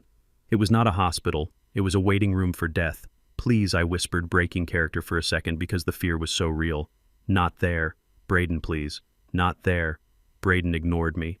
"Yes, tomorrow morning," he said into the phone. "The transport van? Perfect. 8 a.m. Yes, I have the guardianship papers signed. I have the medical power of attorney. Do whatever you have to do. Sedate him heavily. Just get him out of here." He hung up the phone. He looked at me with triumph. "Did you hear that, Ezekiel?" he asked. "Tomorrow morning at 8 a.m. you are leaving, and you are never coming back. You are going to die in there. And the best part? Nobody will believe a word you say, because by the time you wake up from the cocktail of drugs they give you, your brain really will be mush." "No!" It was Nia. She had been standing in the doorway of the kitchen listening. She ran forward, grabbing Braden's arm. Her face was pale, her eyes wet with tears. "Braden, you cannot do that," she cried. "You cannot send him to St. Jude's. That place is a hellhole. They have lawsuits, Braden. People die there from neglect." Braden shook her off like she was a fly. "Do you have a better idea, Nia?" he snapped. "Because unless you have $2 million hidden in your dress, we are out of options. The buyers are gone. The cash is gone." "We can find another way," Nia pleaded. "We can sell the cars. We can sell my jewelry. We can—" "Your jewelry is fake." Nia. Braden laughed, cruel and sharp. "I sold the real diamonds 6 months ago and replaced them with cubic zirconia. You did not even notice." Nia gasped, clutching her necklace. "What? And the cars?" "The cars are leased," Braden shouted, losing his composure. "We own nothing, Nia. Nothing. The only asset we have is this house. And this vegetable just ruined the only chance we had to sell it before Friday." He pointed a shaking finger at me. "He has to go." Braden raged. "If he stays here, he will ruin the next showing. I am calling the realtor back. I will tell them I have removed the problem. I will beg them to bring the buyers back tomorrow afternoon. But he has to be gone." But St. Jude's Nia sobbed, looking at me with devastation. "He is my father, Braden. He built this house. You cannot throw him away like trash." "Watch me," Braden snarled. He grabbed Nia by the shoulders. He squeezed hard. I saw her wince. "Listen to me," he hissed, his face inches from hers. "You think I am the bad guy? I am the only thing standing between you and the street. If I do not get that money by Friday noon, do you know what happens? Do you think the bank just sends a letter? No. The people I owe money to, they do not write letters. They send men with baseball bats, and they do not care that you are a woman." Nia went still. She stared at him, realizing for the first time the true depth of the danger. "So you have a choice," Braden whispered, dangerous and low. "You can cry for your daddy and we both end up dead in a ditch. Or you can let me handle this. We send him away, we sell the house, we pay the debt, and we live." Nia looked at me. I was slumped against the wall, covered in red paint, looking like a broken doll. I wanted to tell her to run. I wanted to tell her to call the police. But I saw the fear in her eyes. It was a primal, paralyzing fear. She was broken. He had broken her spirit completely. "I am sorry, Dad," she whispered, her voice barely a breath. "I am so sorry." She turned and ran up the stairs to the bedroom, slamming the door. Braden watched her go, then turned back to me. He adjusted his cuffs. "See," he said calmly, "even your daughter knows it is over." He grabbed me by the collar of my ruined shirt and hauled me to my feet. He was strong, fueled by adrenaline and desperation. He dragged me toward the basement door. "Get down there," he ordered. I stumbled toward the darkness. I paused at the top of the stairs, looking back at him. Why, I asked, letting a moment of clarity slip through. "Why do you hate me so much?" Braden looked at me. For a second, the mask dropped completely. "Because you have everything I never had," he said, his voice dripping with venom. "You have respect. You built something real. I have spent my whole life pretending to be you, and I am tired of pretending." He shoved me. I stumbled down the first few steps, grabbing the railing to keep from falling. "Make yourself comfortable, Ezekiel," he called out. "Enjoy your last night of freedom. When the van comes tomorrow, bring a jacket. It gets cold in the asylum." He slammed the door. I heard the lock turn. Click. Then I heard something else. The sound of a heavy object being dragged across the floor in the hallway. A chair. Maybe a table. He was barricading the door. He wasn't taking any chances. I stood in the darkness at the bottom of the stairs. My heart was hammering against my ribs like a trapped bird. This was not part of the plan. I had expected him to panic. I had expected him to lower the price. I had not expected him to escalate to this. St. Jude's. If I went there, it was over. They would strip search me. They would take my phone. They would pump me full of Thorazine until I couldn't remember my own name, let alone the account numbers of my shell companies. I would be locked in a ward with no exit, no Marcus, no hope. And while I drooled in a corner, Braden would sell my house, pay off the mob, and disappear with my daughter. I walked down to the concrete floor. The red paint on my clothes had started to flake off, leaving a trail of crimson dust. I felt a cold sweat breaking out on my forehead. I looked at the high window, the escape route. But then I realized the terrible truth. If I escaped tonight, if I ran away, Braden would just tell the police I was a missing, vulnerable adult. They would hunt me down. And when they found me wandering the streets, they would take me straight to St. Jude's anyway. Running was not an option. I had to stay. I had to fight. I looked at the burner phone in my pocket. I had less than 24 hours. The transport van was coming at 8 a.m. The buyers would be back by noon. I sat down on the cot. The fear was a cold knot in my stomach, but I pushed it down. I forced the engineer to take over. "Panic is a structural flaw," I whispered to myself. "Panic causes collapse." I needed a new plan, a faster plan. I couldn't wait for him to sell the house. I had to force his hand before the van arrived. I pulled out the stolen phone, Braden's old phone. I opened the voice recorder app. I replayed the recording from earlier. "If I do not get that money by Friday noon." They do not write letters. They send men with baseball bats. Braden had just confessed to Nia, but he hadn't confessed on the recording. I needed more. I needed a smoking gun that would bring the police to the door, not to arrest me, but to arrest him. I looked at the ceiling, listening to his footsteps pacing back and forth. He was terrified. He was trapped. Good. I stood up and walked to the corner where Marcus had hidden the rest of the supplies. I picked up the audio emitter. It was a small black box designed to project sound at a high frequency that could penetrate walls. "You want to send me to the madhouse, Braden?" I whispered, thumbing the power switch. "You want to make me crazy." I turned the dial to maximum volume. Let us see who goes crazy first. I sat back on the cot, waiting for the house to go quiet, waiting for him to try to sleep.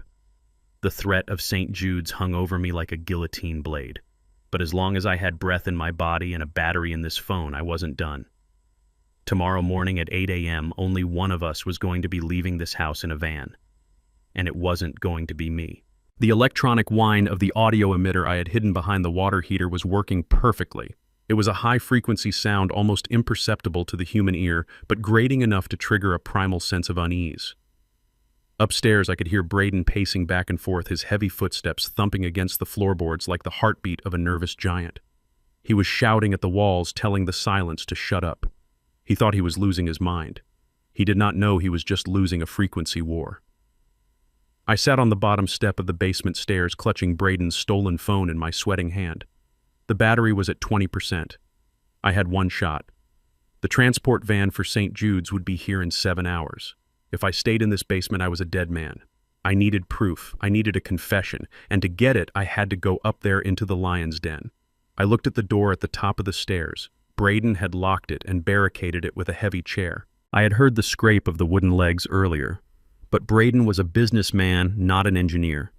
He understood leverage in finance, but he did not understand leverage in physics. I crept up the stairs.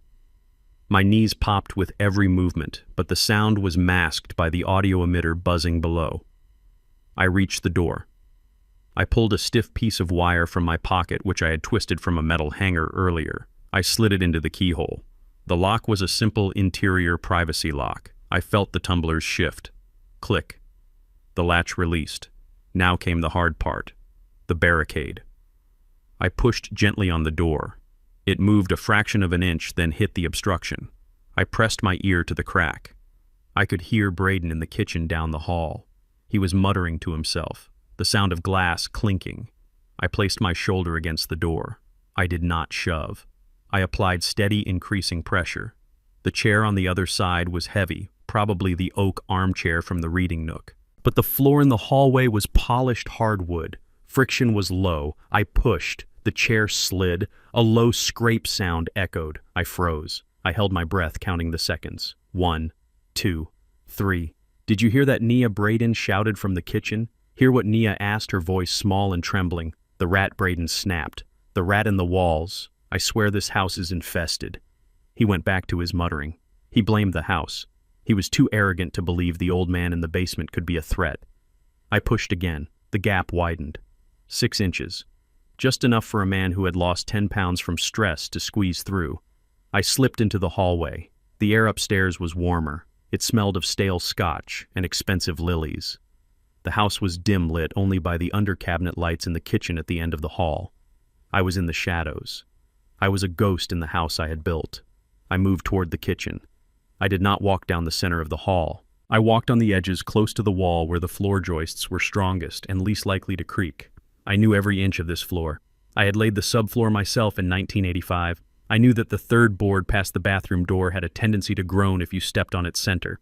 I stepped over it with the grace of a dancer. I reached the kitchen doorway. I pressed my back against the wall, breathing through my mouth to stay silent. I peeked around the frame. The scene before me made my blood run cold. Braden was standing at the granite island. He had the marble mortar and pestle set that Nia used to grind spices. But he was not grinding spices. He was crushing pills. A pile of white powder sat on a piece of wax paper. Beside him was an orange prescription bottle. The label was turned away from me, but I knew what it was. Strong sedatives. The kind they give to patients before surgery. He was humming a tune. a manic off-key melody. He scraped the powder into a glass of water and stirred it until it dissolved. Nia was sitting at the kitchen table. Her head was in her hands. She looked broken. Her shoulders shook with silent sobs. "Stop crying," Braden hissed, not looking up from his task. "It is annoying. You are going to kill him," Nia whispered, looking up. Her face was swollen. "You are crushing up 4 pills, Braden. The bottle says take 1. If you give him that, he might never wake up." "That is the point," Braden said calmly, holding the glass up to the light. "We need him comatose, Nia. When the van comes tomorrow, I do not want him screaming. I do not want him telling the orderlies that I am selling the house. I want him drooling. I want him to look exactly like the vegetable I told them he was." I pulled the phone from my pocket. I opened the voice recorder app. My thumb hovered over the red record button. I needed more. I needed him to admit to the past, not just the future. I pressed record. The timer started. 00:01:02.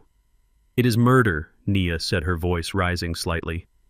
"It is mercy," Braden countered. He walked over to her. He set the glass down hard on the table. "Look at me," he commanded. Nia looked away. He grabbed her chin, forcing her to look at him. "I said, look at me." He squeezed her face. I saw her wince.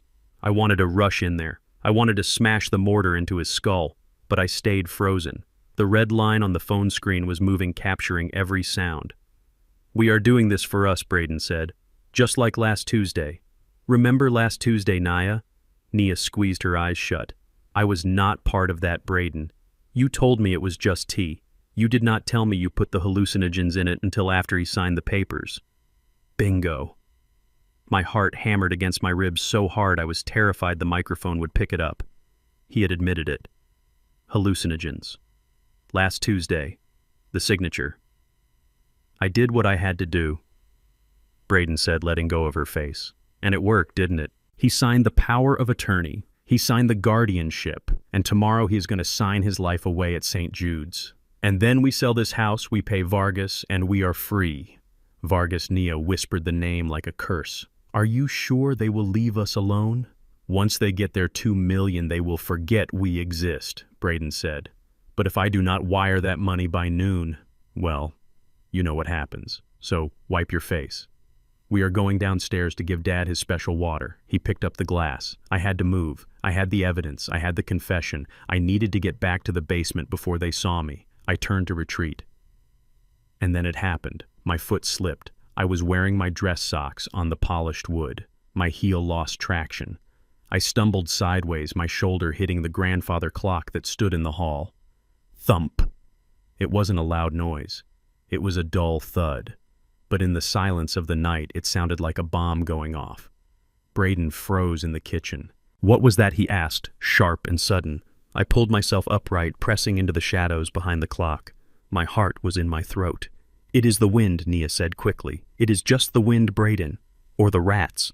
"No," Braden said, his voice moving closer. "That was not a rat. That was heavy." I heard his footsteps. He was coming into the hall. I looked around frantically. I couldn't make it to the basement door in time. He would see me. There was nowhere to go. The coat closet. It was 3 feet away. I lunged for it, turning the knob slowly. I slipped inside, pulling the door shut just as the kitchen light spilled into the hallway. I held my breath. I stood among the winter coats, smelling the wool and the cedar. I peered through the slats of the louvered door. Braden stepped into the hallway. He was holding the glass of drugged water in one hand and a heavy brass candlestick in the other. He looked wild. "Who is there?" he shouted. Silence. He walked past the closet. I could see him through the slats. He was so close I could have reached out and touched him. He looked toward the basement door. "The chair was moved," he whispered. He ran to the basement door. He pushed it open. "Hey!" he screamed down the stairs. "Ezekiel, are you awake?" I held my breath until my lungs burned. Down in the basement, the audio emitter let out a sudden sharp screech of feedback. Braden jumped back. "Damn it," he cursed. "It is the plumbing. The pipes are groaning." He looked at the chair. He looked confused. "I must have not pushed it all the way," he muttered. "I am losing it. I need a drink." He turned around. He walked back toward the kitchen. "Nia," he called out. "He is quiet. He is probably asleep. We will give him the water in the morning. I cannot deal with the basement right now." I waited. I waited until I heard them go upstairs to the master bedroom. I waited until I heard the door close, then I slipped out of the closet. I crept back to the basement door. I squeezed through the gap. I went down the stairs into the safety of the dark. I collapsed on the cot, shaking from head to toe. I pulled the phone out of my pocket. I stopped the recording. Saved. I pressed play. I listened to Braden's voice coming through the tiny speaker. You told me it was just tea. You did not tell me you put the hallucinogens in it until after he signed the papers. I closed my eyes and let out a long, shuddering breath. I had him. I looked at the audio emitter still buzzing in the corner. Thank you, little friend, I whispered. Now I just had to survive until morning. Braden had the drugs, but I had the truth. And tomorrow at the party, the truth was going to be much harder to swallow than any pill. The blue light from the smartphone screen was the only thing illuminating my prison cell of a basement. It was 3 a.m. My eyes were burning from fatigue and the strain of staring at the small, cracked display, but I could not blink. I could not look away. What I was reading was not just a background check, it was a horror story written in the dry, clinical language of a private investigator. Marcus had sent the file 10 minutes ago. He had added a simple text message attached to the PDF. Do not read this if you want to sleep tonight, Mr. Vance. Silas says this is the worst thing he has seen in 20 years. I opened it anyway. I needed to know the enemy. I thought I was fighting a greedy, incompetent child who had married my daughter for her trust fund. I thought I was fighting a man who wanted to take shortcuts to the good life. But as I scrolled through the 50-page dossier, my blood turned to ice in my veins. I realized I was not fighting a child, I was fighting a monster. Or rather, Braden had invited a monster into our lives and now the beast was hungry. The file began with a name. Hector Vargas. I knew the name from the construction business back in the 90s. There were rumors, always rumors, about certain concrete suppliers in New Jersey. If you used their cement, your trucks didn't get vandalized. If you didn't, your sites had accidents. Vargas was a name whispered on job sites like a curse. He wasn't a mobster in the traditional movie sense. He didn't wear tracksuits or hang out in social clubs. He was a businessman, a logistics expert, a ghost. Silas had dug deep. He had found the connection between Braden's venture capital firm and a shell company called North Star Logistics. It looked legitimate on paper. They moved freight. They invested in startups. But Silas had followed the money. He had traced the wire transfers through a labyrinth of offshore accounts in Panama and the Cayman Islands. And this was where the mechanism of the trap became clear. Braden hadn't just borrowed money, he had become a mule. The report explained it in terrifying detail. The Vargas syndicate had a problem. They had too much cash. Dirty cash from port theft, illegal gambling, and narcotics. You cannot just walk into a bank with $10 million in duffel bags. You need to wash it. You need to turn it into clean taxable assets. And that is where idiots like my son-in-law came in. Braden thought he was a genius investor, but Vargas saw him for what he was. A desperate mark with a clean reputation and access to high society. Vargas had loaned Braden $2 million of dirty money. Braden was supposed to invest it in the stock market, double it, and pay Vargas back with clean profits, keeping a cut for himself. It was the oldest trick in the book. But Braden lost it all. I stared at the screen, reading the section titled Liquidation Protocol. This was the part that made my hands shake. When a mule loses the principal, Vargas does not just break legs. That is bad for business. Breaking legs brings police. Instead, Vargas initiates what Silas called a bust-out. They take over the debtor's life. They force the debtor to liquidate every asset they have access to. Houses, cars, jewelry, businesses. But they don't just take the money. They force the debtor to sell these assets to Vargas's own shell companies for pennies on the dollar. I read that sentence 3 times. They force the debtor to sell assets to shell companies. My heart hammered against my ribs. The buyers from yesterday, the ones I had chased away with red paint. Braden had said they were a development group. He said it was a cash offer. I quickly switched apps and opened Braden's email. I searched for the offer letter. There it was. Skyline Development, LLC. I switched back to Silas's report. I scrolled down to the list of known Vargas fronts. There it was, number 14 on the list. Skyline Development, LLC. I almost dropped the phone. Braden wasn't selling my house to strangers. He was selling my house to the cartel. He was handing over the deed of the home I built with my own hands directly to Hector Vargas. And the price? $1.5 million. It was a steal. Vargas would buy my house with clean money from one of his other fronts, then sell it a month later for $3 million, washing another $1.5 million in the process. My house was going to be a laundromat for blood money. But that wasn't the worst part. The worst part was the collateral damage section of the report. Silas had included case studies of other men who had failed Vargas.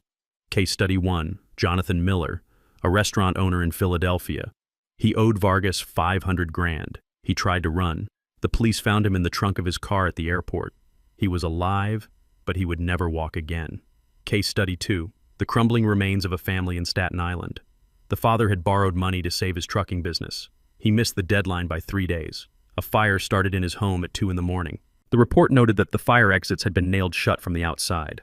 I felt bile rise in my throat. I had to cover my mouth to keep from retching. This was the violence Braden was so afraid of. This was why he was sweating through his shirts. This was why he was willing to drug me and throw me in an asylum. He wasn't doing it because he hated me.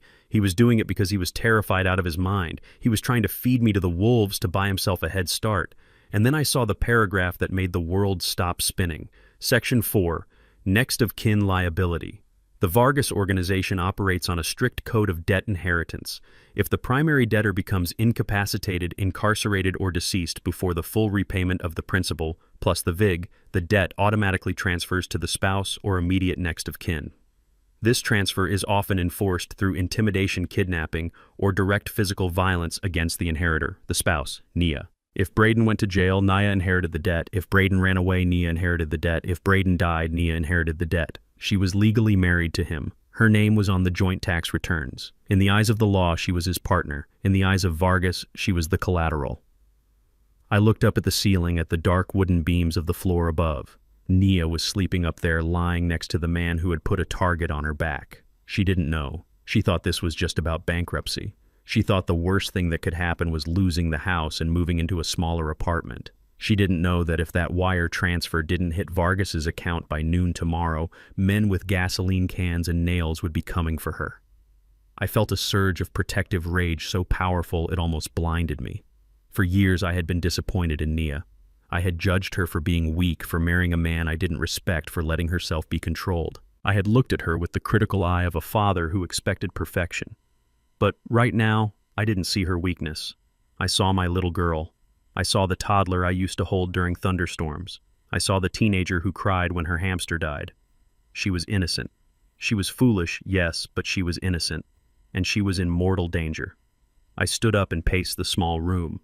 The audio emitter buzzed in the corner, a petty annoyance compared to the nuclear bomb I had just discovered. I couldn't call the police. Silas's report made that clear. Vargas has informants in the 12th and 19th precincts. If I called 911, the dispatch might go through, but the response time would be slow. And by the time a squad car rolled up, Braden would be tipped off. Or worse, Vargas would be tipped off that the deal was compromised. If Vargas thought Braden was talking to the cops or that the asset was frozen, they would initiate the containment protocol. That meant eliminating the loose ends. I was a loose end.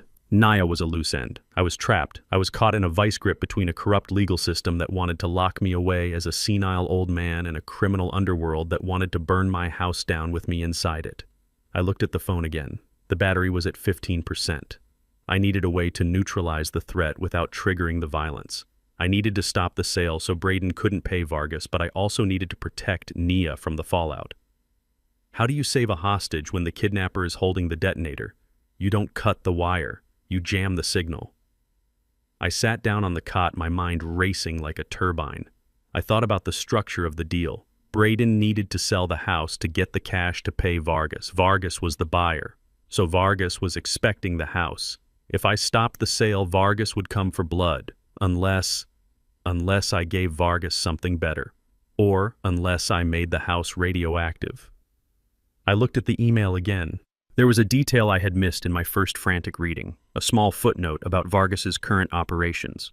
The syndicate is currently under pressure from federal money laundering investigations regarding their real estate holdings. They are extremely risk-averse regarding properties with legal disputes or clouded titles. Risk-averse. That was the crack in the armor. That was the stress fracture. Vargas didn't want a fight. He wanted a clean wash. He wanted a quiet transaction. If the house became a legal battlefield, if it became a beacon for police and lawyers, Vargas wouldn't touch it. He would back off. He would cut ties with Braden instantly to protect his own exposure. But if Vargas backed off, Braden would still owe the money. And Braden would be dead. And if Braden died, Nia was next. So I had to do something impossible. I had to stop the sale, save the house, and somehow get the debt canceled or transferred. I stared at the wall where the shadows danced. I thought about the Blue Note. Braden had mentioned he wanted to buy the restaurant. Silas's report confirmed that Vargas was using the restaurant purchase as the second stage of the wash. The plan formed in my mind. It was dangerous. It was insane. It required me to walk into a room full of sharks with nothing but a piece of paper, but it was the only way. I texted Marcus. I read the file. It is worse than we thought, but I have a plan. I need you to contact Saul Goldstein immediately. Wake him up. Tell him to draft a document. Tell him we are invoking the Trojan horse. I put the phone down. My hands were trembling, but not from fear anymore. They were trembling from the adrenaline of the hunt. Upstairs, I heard a floorboard creak. Braden was awake. He was probably pacing, looking at his watch, counting down the minutes until the van from St. Jude's arrived.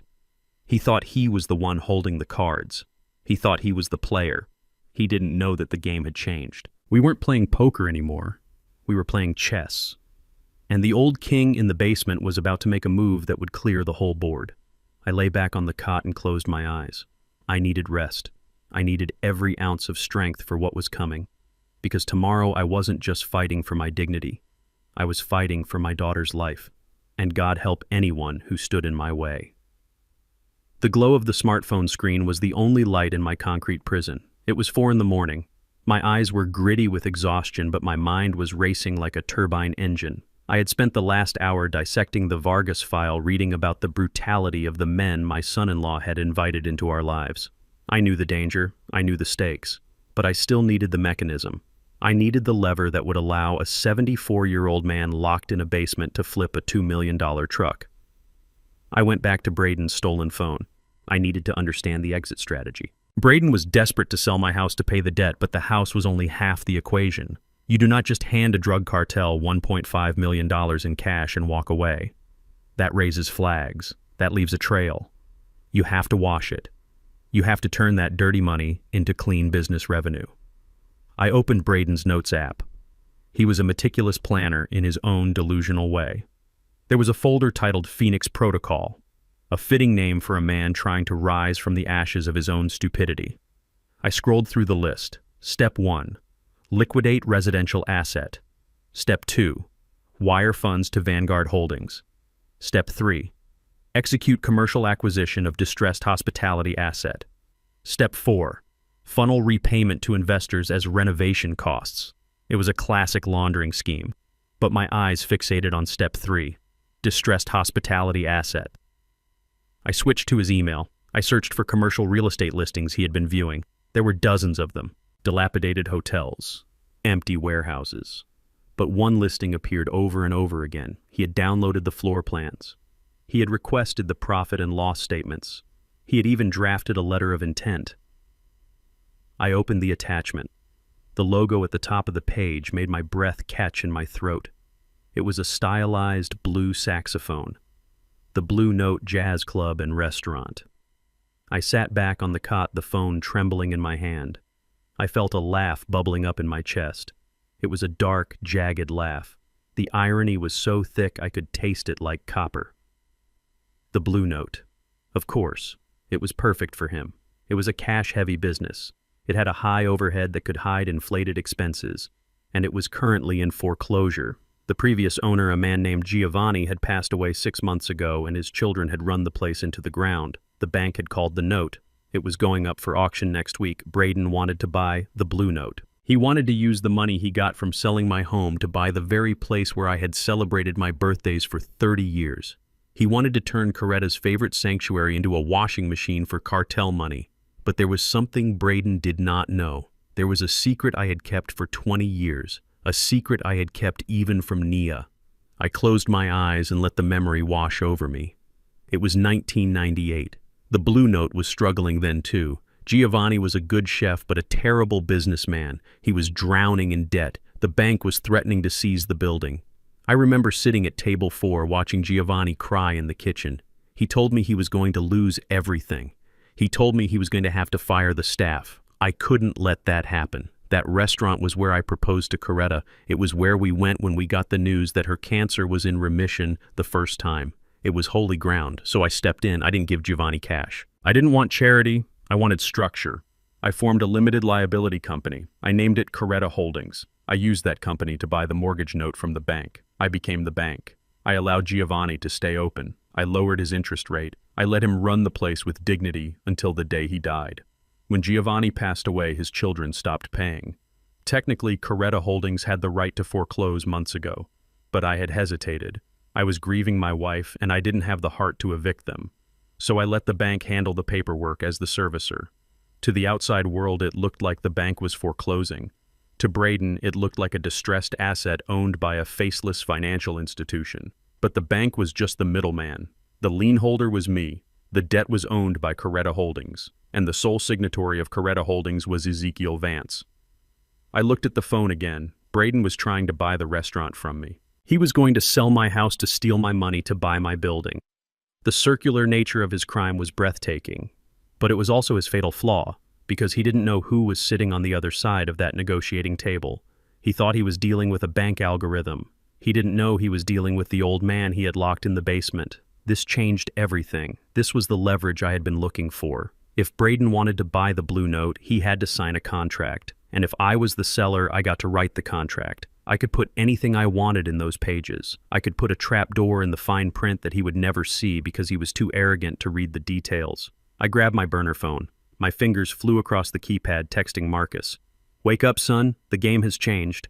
Braden is trying to buy the blue note." A moment later, the reply came. "The restaurant?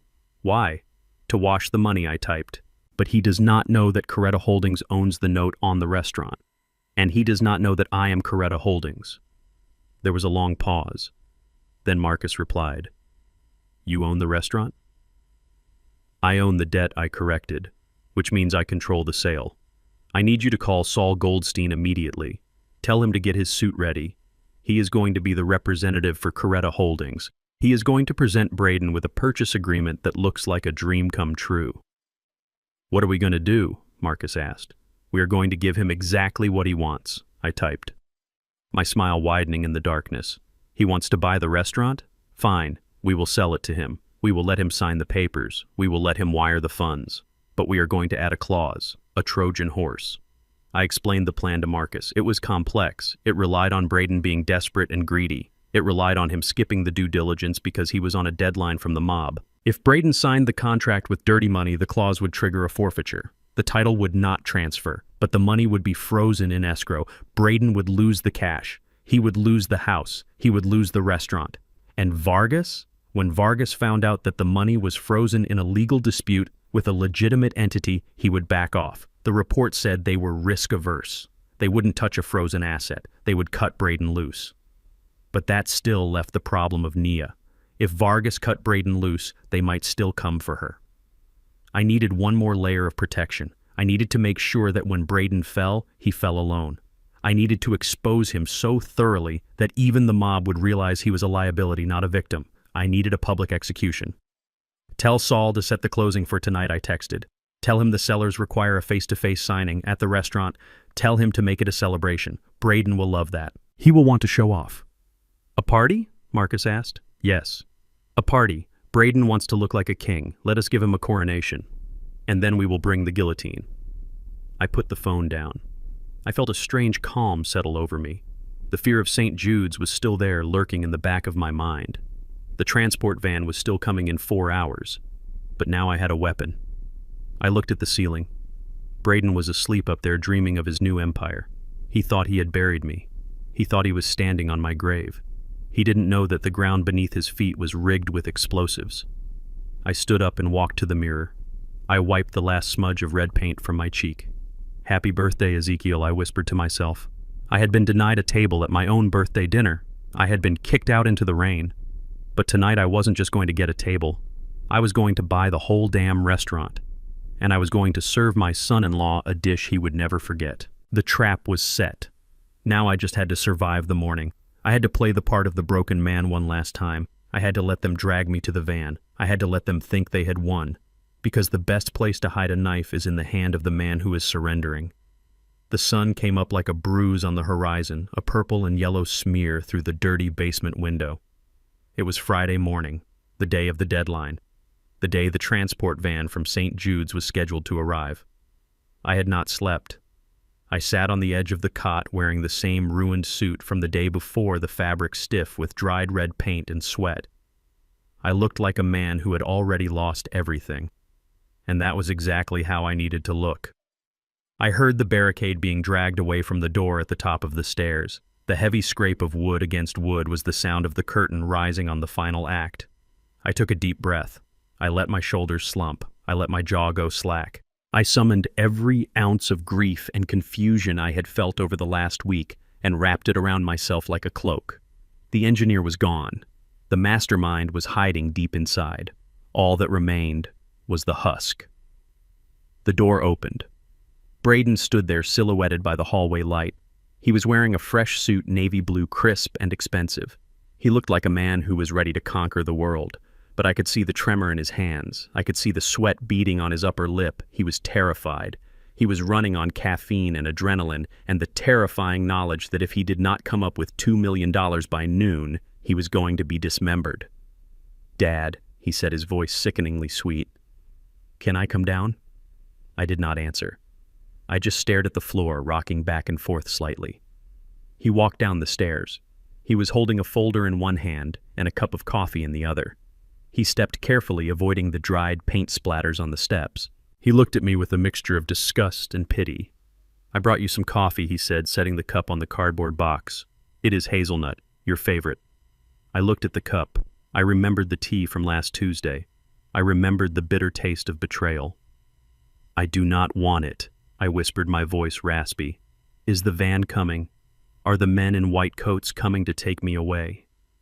Braden sighed, sitting down on the folding chair opposite me. He leaned forward, resting his elbows on his knees. He looked me in the eye, trying to fake sincerity. "I do not want to send you away, Ezekiel," he said, using my first name to sound serious. "I really do not. St. Jude's is a terrible place. I know that. Nia knows that. But you have left me no choice. Yesterday, what you did with the paint, that was dangerous. You are not safe here." I kept rocking. "The demons," I mumbled. "I was chasing the demons." "Exactly," Braden said, nodding. "You see demons. That is why you need help, but—" He paused, letting the word hang in the air. "But there might be another way." I stopped rocking. I looked up at him with wide, hopeful eyes. "Another way." Braden opened the folder. He pulled out a thick document. It was stapled at the top. The paper was heavy and cream-colored. "I found a private facility."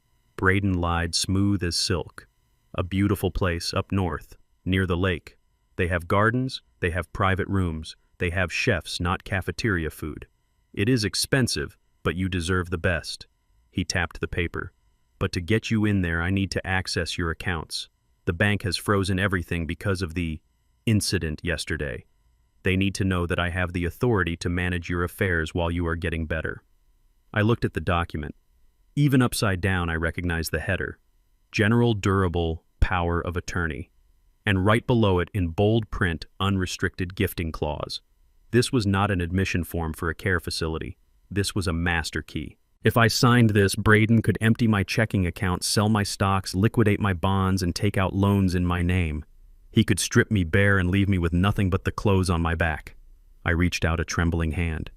"Will they let me have a garden?" I asked, my voice shaking.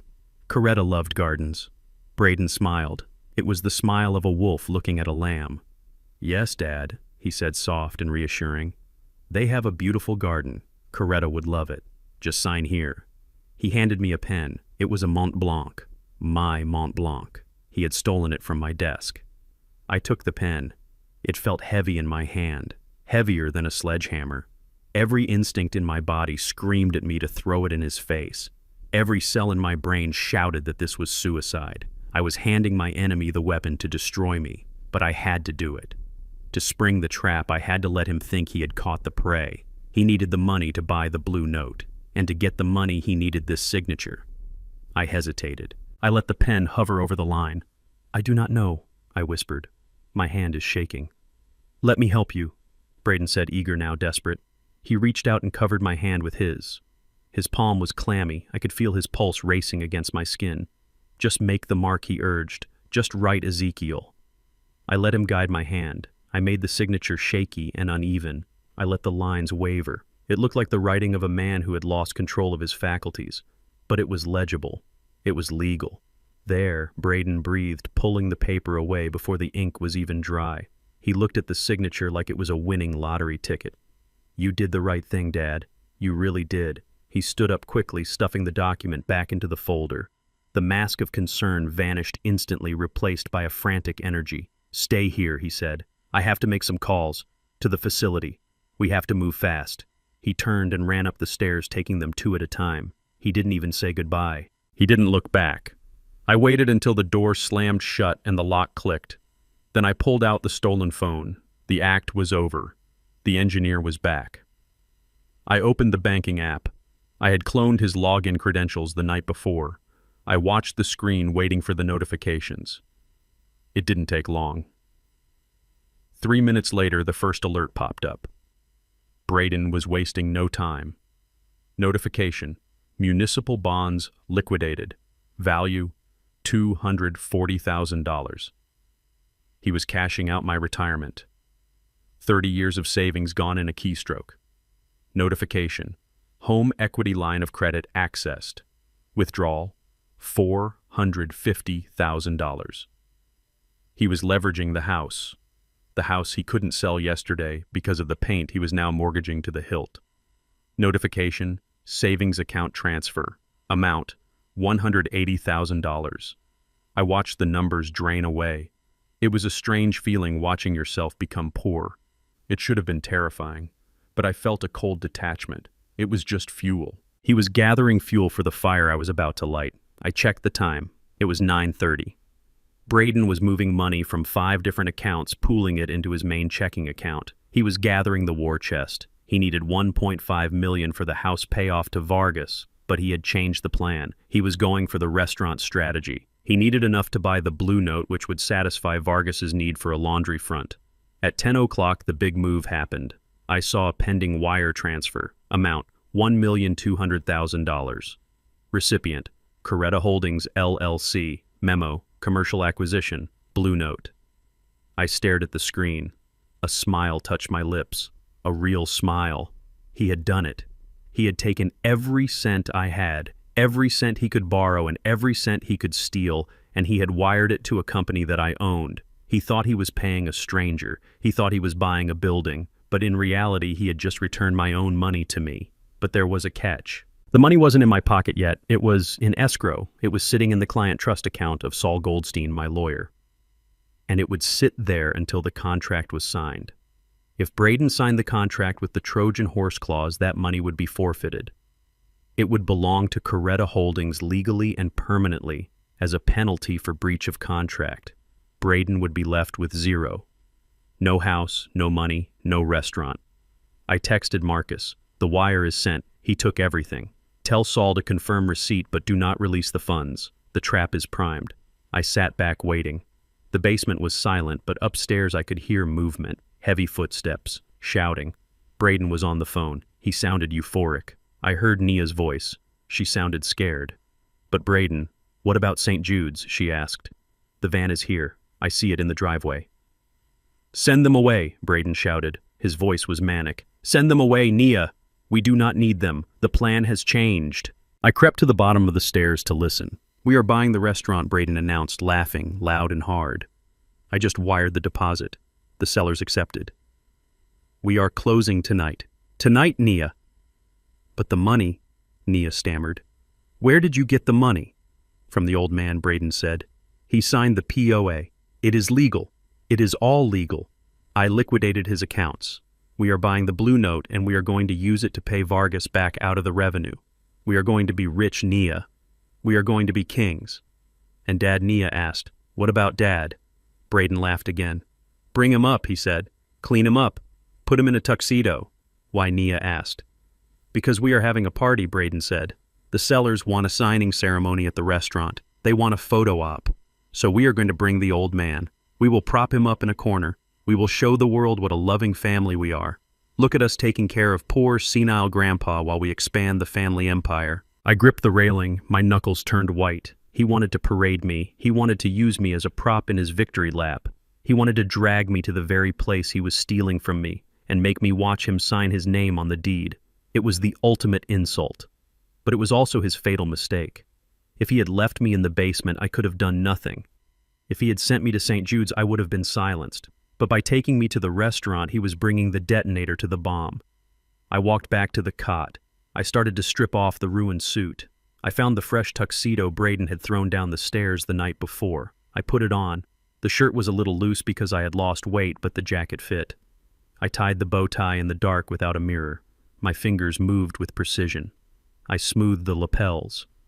"You want a party, Braden?" I whispered to the empty room. I looked at the burner phone one last time. Marcus had texted back. "Saul is ready. The contract is printed. Clause 14B is buried on page 45. See you tonight, Mr. King." I put the phone in my inner pocket. I heard the key turn in the lock at the top of the stairs. The door opened. Dad Braden called down, his voice booming with false cheer. "Come on up. We are going out. It is a celebration." I stepped into the light. I walked slowly, hunched over, letting my mouth hang open slightly. I played the part. But inside the tuxedo, Ezekiel Vance was standing tall. "I am ready, son," I said softly. I walked up the stairs toward my destiny. The fake surrender was over. The real war was about to begin. And tonight I wasn't just going to buy a restaurant. I was going to serve justice. Cold, hard, and absolute. The basement was silent, but inside the digital world on the screen of my stolen phone, a war room was fully operational. It was 11 in the morning. Upstairs, Braden was running around like a child on Christmas morning, shouting orders at Nia and booking limousines. Down here, I was drafting his death warrant. I was not working alone. On the other end of an encrypted messaging app was Saul Goldstein. Saul was 81 years old. He had retired to Boca Raton 5 years ago to play golf and complain about the humidity. But Saul was the kind of lawyer who considered shark fishing a relaxing hobby. When I texted him the code word early this morning, he didn't ask how I was. He asked who we were burying. Saul had been my corporate counsel for 40 years. He knew where every body was buried because he had helped dig the holes. Braden thought Saul was dead or senile. Braden thought the world belonged to the young and the ruthless. He forgot that old age and treachery will always beat youth and skill. I watched the 3 dots on the screen dance as Saul typed. "Draft received, Ezekiel. It is a masterpiece. I haven't had this much fun since we sued the city in '92. I opened the attachment he had sent. It was a 45-page commercial real estate purchase agreement. To the untrained eye, it looked like standard boilerplate. Dense paragraphs of legalese about easements, zoning variances, and liability waivers. It was boring. It was designed to be boring. It was designed to make the eyes glaze over. But buried deep within the document like a landmine waiting for a misstep was Clause 14B. I scrolled down to page 45. I read it slowly, savoring every word. Source of funds warranty and forfeiture. The language was dry, precise, and lethal. The purchaser warrants that all funds used for this transaction are derived from lawful activities. In the event that any portion of the purchase funds is determined to be derived from, connected to, or associated with any criminal enterprise, money laundering scheme, or fraudulent activity, this transaction shall be immediately null and void. That was the standard part. But here came the trap. Upon such determination, the title to the property shall immediately revert to the seller. Furthermore, any and all funds deposited into escrow or paid to the seller shall be strictly forfeited as liquidated damages for the breach of warranty and reputational harm caused to the seller. This forfeiture is absolute and non-refundable. I smiled, a cold, hard smile in the dim light. This was the Trojan horse. Braden was buying the restaurant with money he had stolen from me through a fraudulent power of attorney, and he was buying it to wash money for the Vargas cartel. By definition, the funds were derived from criminal enterprise and fraud. The moment he signed this document, he wasn't buying a building. He was signing a confession, and he was agreeing to give me back every penny he had stolen plus the $2 million he had borrowed from the mob. "Is he going to read it?" Saul texted. I listened to the footsteps upstairs. I heard Braden on the phone with his tailor. "No," I replied. He is in a hurry. He has a gun to his head from the cartel. He needs this deal to close tonight. He will skim the price, he will check the title, and he will sign." Good Saul replied. "I will be at the restaurant at 7. I am wearing my lucky tie. Do not be late. I put the phone down. Now came the waiting game, the most dangerous part of any hunt. Upstairs, the house was a hive of activity. I could hear the front door opening and closing, delivery people, caterers maybe. Or maybe Braden was selling the furniture to get extra cash. Nothing would surprise me now. Then I heard the lock on the basement door turn. Braden appeared at the top of the stairs. He was glowing. He held a garment bag in his hand. "Dad," he called out, his voice dripping with that fake affection that made my skin crawl. Time to get dressed. I stood up slowly, letting my shoulders slump, assuming the posture of the defeated old man. "Where are we going?" I asked, my voice trembling. "To the restaurant," Braden said, bounding down the stairs. The sellers agreed to the meeting. "We are closing the deal, Dad. We are going to be owners." He hung the garment bag on a rusty nail. "I bought you a new tuxedo," he said. "Well, it is a rental, but it is high-end. I want you to look sharp. You are going to be in the photos." Photos. He wanted to document his crime. He wanted proof that I was there, that I was smiling, that I approved. He wanted to use me as a shield against any future claims of elder abuse. "Look," he would say to the judge, "he was at the party. He was drinking champagne. He was happy." I touched the plastic of the garment bag. "Did you sell the house?" I asked. "Not yet," Braden said, waving his hand dismissively. "We took it off the market. The restaurant is the better play. The cash flow from the Blue Note will pay off the investors in 6 months. And we get to keep the house. Everyone wins." He believed it. He truly believed he had outsmarted the world. He had stolen my money to buy my building to pay off his loan sharks, and he thought he was a genius. "Who are the sellers?" I asked innocently. "Some investment group," Braden said, checking his watch. "Coretta Holdings or something. Probably a bunch of lawyers in New York. They do not care who buys it as long as the check clears." Coretta Holdings. He said the name of my wife without even blinking. He didn't know. He didn't know that Coretta was the woman he had never met, the woman whose picture he had thrown on the floor yesterday. "I have to send the wire confirmation to their lawyer," Braden said, pulling out his phone. "This guy, Goldstein, he is a pain. He keeps asking for compliance documents. Old school." My heart skipped a beat. "Goldstein," I repeated. "The name sounds familiar."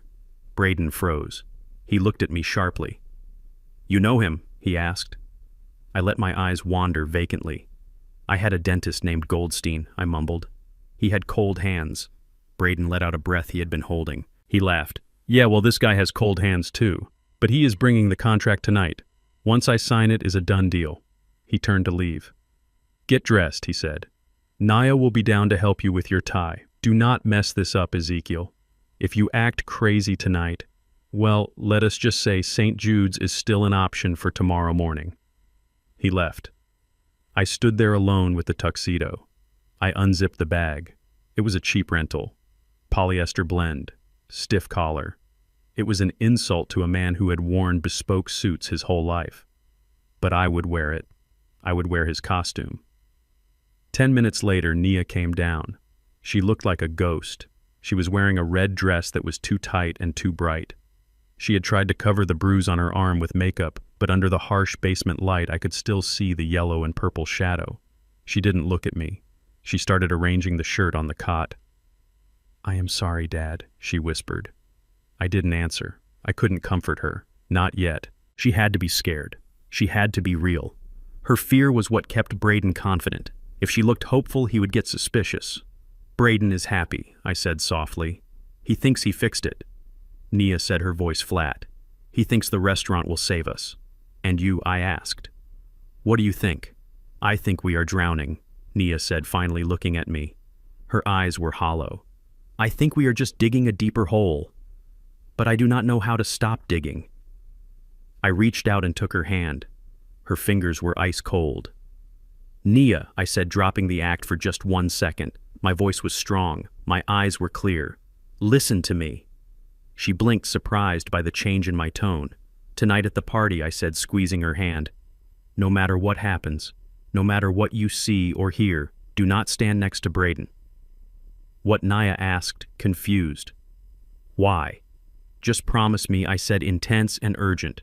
"When the signing starts, you move away from him. You come stand by me. Can you do that?" She looked at me, searching my face. She saw something there. Not the senile old man, but her father. The man who used to check under her bed for monsters. "Dad," she whispered, "what are you going to do?" "I am going to stop the digging," I said. Footsteps thundered in the hallway above. Nia Braden shouted, "Hurry up with him. The limo is here." The mask slammed back into place. I hunched over. I let my mouth hang open. "Help me with the buttons, Nia," I whined. My fingers hurt. She stared at me for a second longer, then nodded slowly. She buttoned my shirt, but her hands were shaking less. We went upstairs. The house was already empty of personal touches. Braden had packed boxes just in case. The limo waited in the driveway, a white stretch Hummer, vulgar, loud, exactly Braden's style. As I walked out into the evening air, I took a deep breath. It smelled of rain and exhaust fumes. I climbed into the back seat. Braden was pouring champagne. To us he toasted, raising a glass. To the Vance Empire. I took the glass. I didn't drink. I just held it.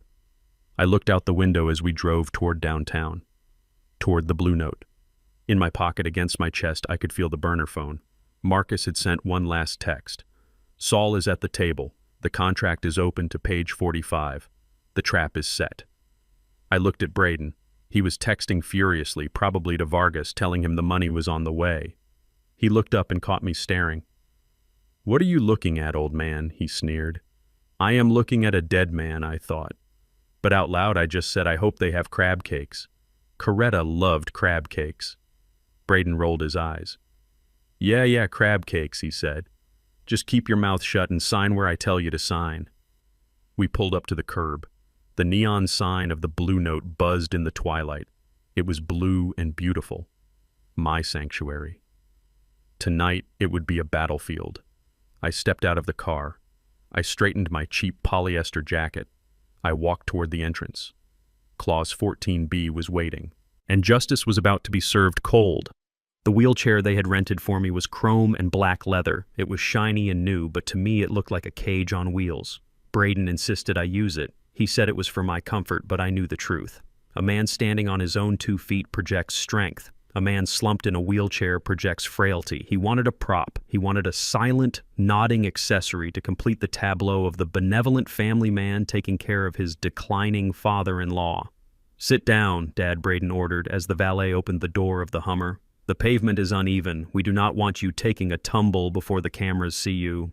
I lowered myself into the chair. The vinyl was cold against the thin fabric of my cheap rental tuxedo. I let my head loll slightly to the left. I relaxed my facial muscles until my jaw hung loose. I tucked my hands into my lap, letting them tremble just enough to catch the light. Nia stood by the open door. She looked beautiful in her red dress, but her face was the color of ash. She refused to look at me. She was staring at the entrance of the Blue Note, her eyes wide with a mixture of terror and nausea. She knew what was happening inside. She knew we were walking into a room full of sharks, and that her husband was bleeding into the water. "Push him!" Nia Braden barked, adjusting his cufflinks. "It looks better if you do it, the dutiful daughter." Nia grabbed the handles. Her grip was so tight I could feel the vibrations of her shaking hands traveling through the metal frame. "I am sorry, Dad," she whispered so low that Braden couldn't hear. I didn't answer. I just stared blankly ahead, my eyes fixed on the neon blue saxophone above the door. My saxophone, my building, my trap. We rolled up the red carpet. Braden had actually rolled out a red carpet. The arrogance of the man was bottomless. He walked ahead of us, waving to people who weren't there yet, practicing his victory walk. The doors swung open.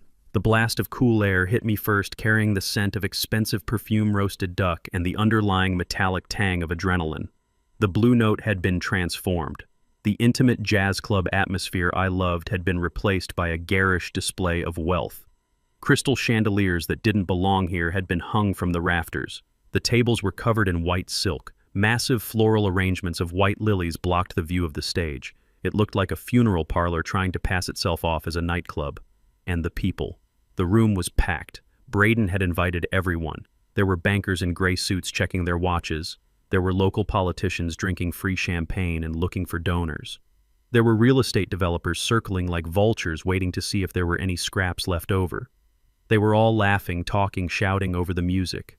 It was the sound of greed. It was a cacophony of hollow ambition. Braden stopped in the center of the room. He spread his arms wide as if to embrace the applause that existed only in his head. "We made it," he said to Nia. "Look at this. This is ours."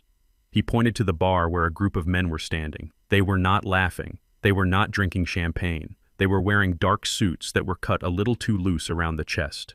They stood with their backs to the wall, watching the room with dead reptile eyes. I recognized the man in the center from the file Marcus had sent me. He was not Hector Vargas himself. Vargas was too smart to show his face at a public event. This was his lieutenant, a man named Russo. He had a scar running through his left eyebrow, and he looked at Braden not with respect but with the impatience of a butcher waiting for the pig to stop squealing. Braden saw him too. I saw my son-in-law swallow hard. His confident smile faltered for a fraction of a second before he plastered it back on. "Park him over there," Braden said, pointing to a dark corner near the kitchen doors. "Out of the way. I do not want him drooling on the investors." Nia pushed me to the corner. She parked the wheelchair next to a large potted fern. It was the perfect vantage point. I was in the shadows, but I could see the entire room. I could see the stage where a podium had been set up. I could see the table in the private alcove where the signing would take place. "Stay here, Dad," Nia whispered, leaning down to adjust my bow tie. "Do not move, please." I looked at her. I slowly blinked my left eye. A wink. She froze. She drew in a sharp breath. She searched my face, looking for the father she thought was gone. Nia Braden shouted from the bar, "Get over here! Russo wants to meet you!" Nia flinched. She looked at me one last time, her eyes filling with tears, then she turned and walked toward the wolves, leaving me alone in the corner. I sat there, invisible. A waiter walked by with a tray of crab cakes and didn't even glance at me. To them, I was just furniture, a piece of decaying scenery. I scanned the room. I was looking for one face, and then I saw him. Sitting at a small table near the signing alcove was an old man with wild white hair and a bow tie that was brightly colored with cartoon ducks. He was eating a slider with immense concentration. Saul Goldstein, my lawyer, my old friend, the executioner. He looked up as if he felt my gaze. He looked right at the corner where I was hiding. He didn't wave. He didn't smile. He just tapped the side of his nose with one finger. The contract was ready. Clause 14B was waiting. I relaxed into the chair. Now we just had to wait for the clock to run out. The party swirled around me. I watched Braden work the room. He was manic. He was laughing too loud, shaking hands too hard.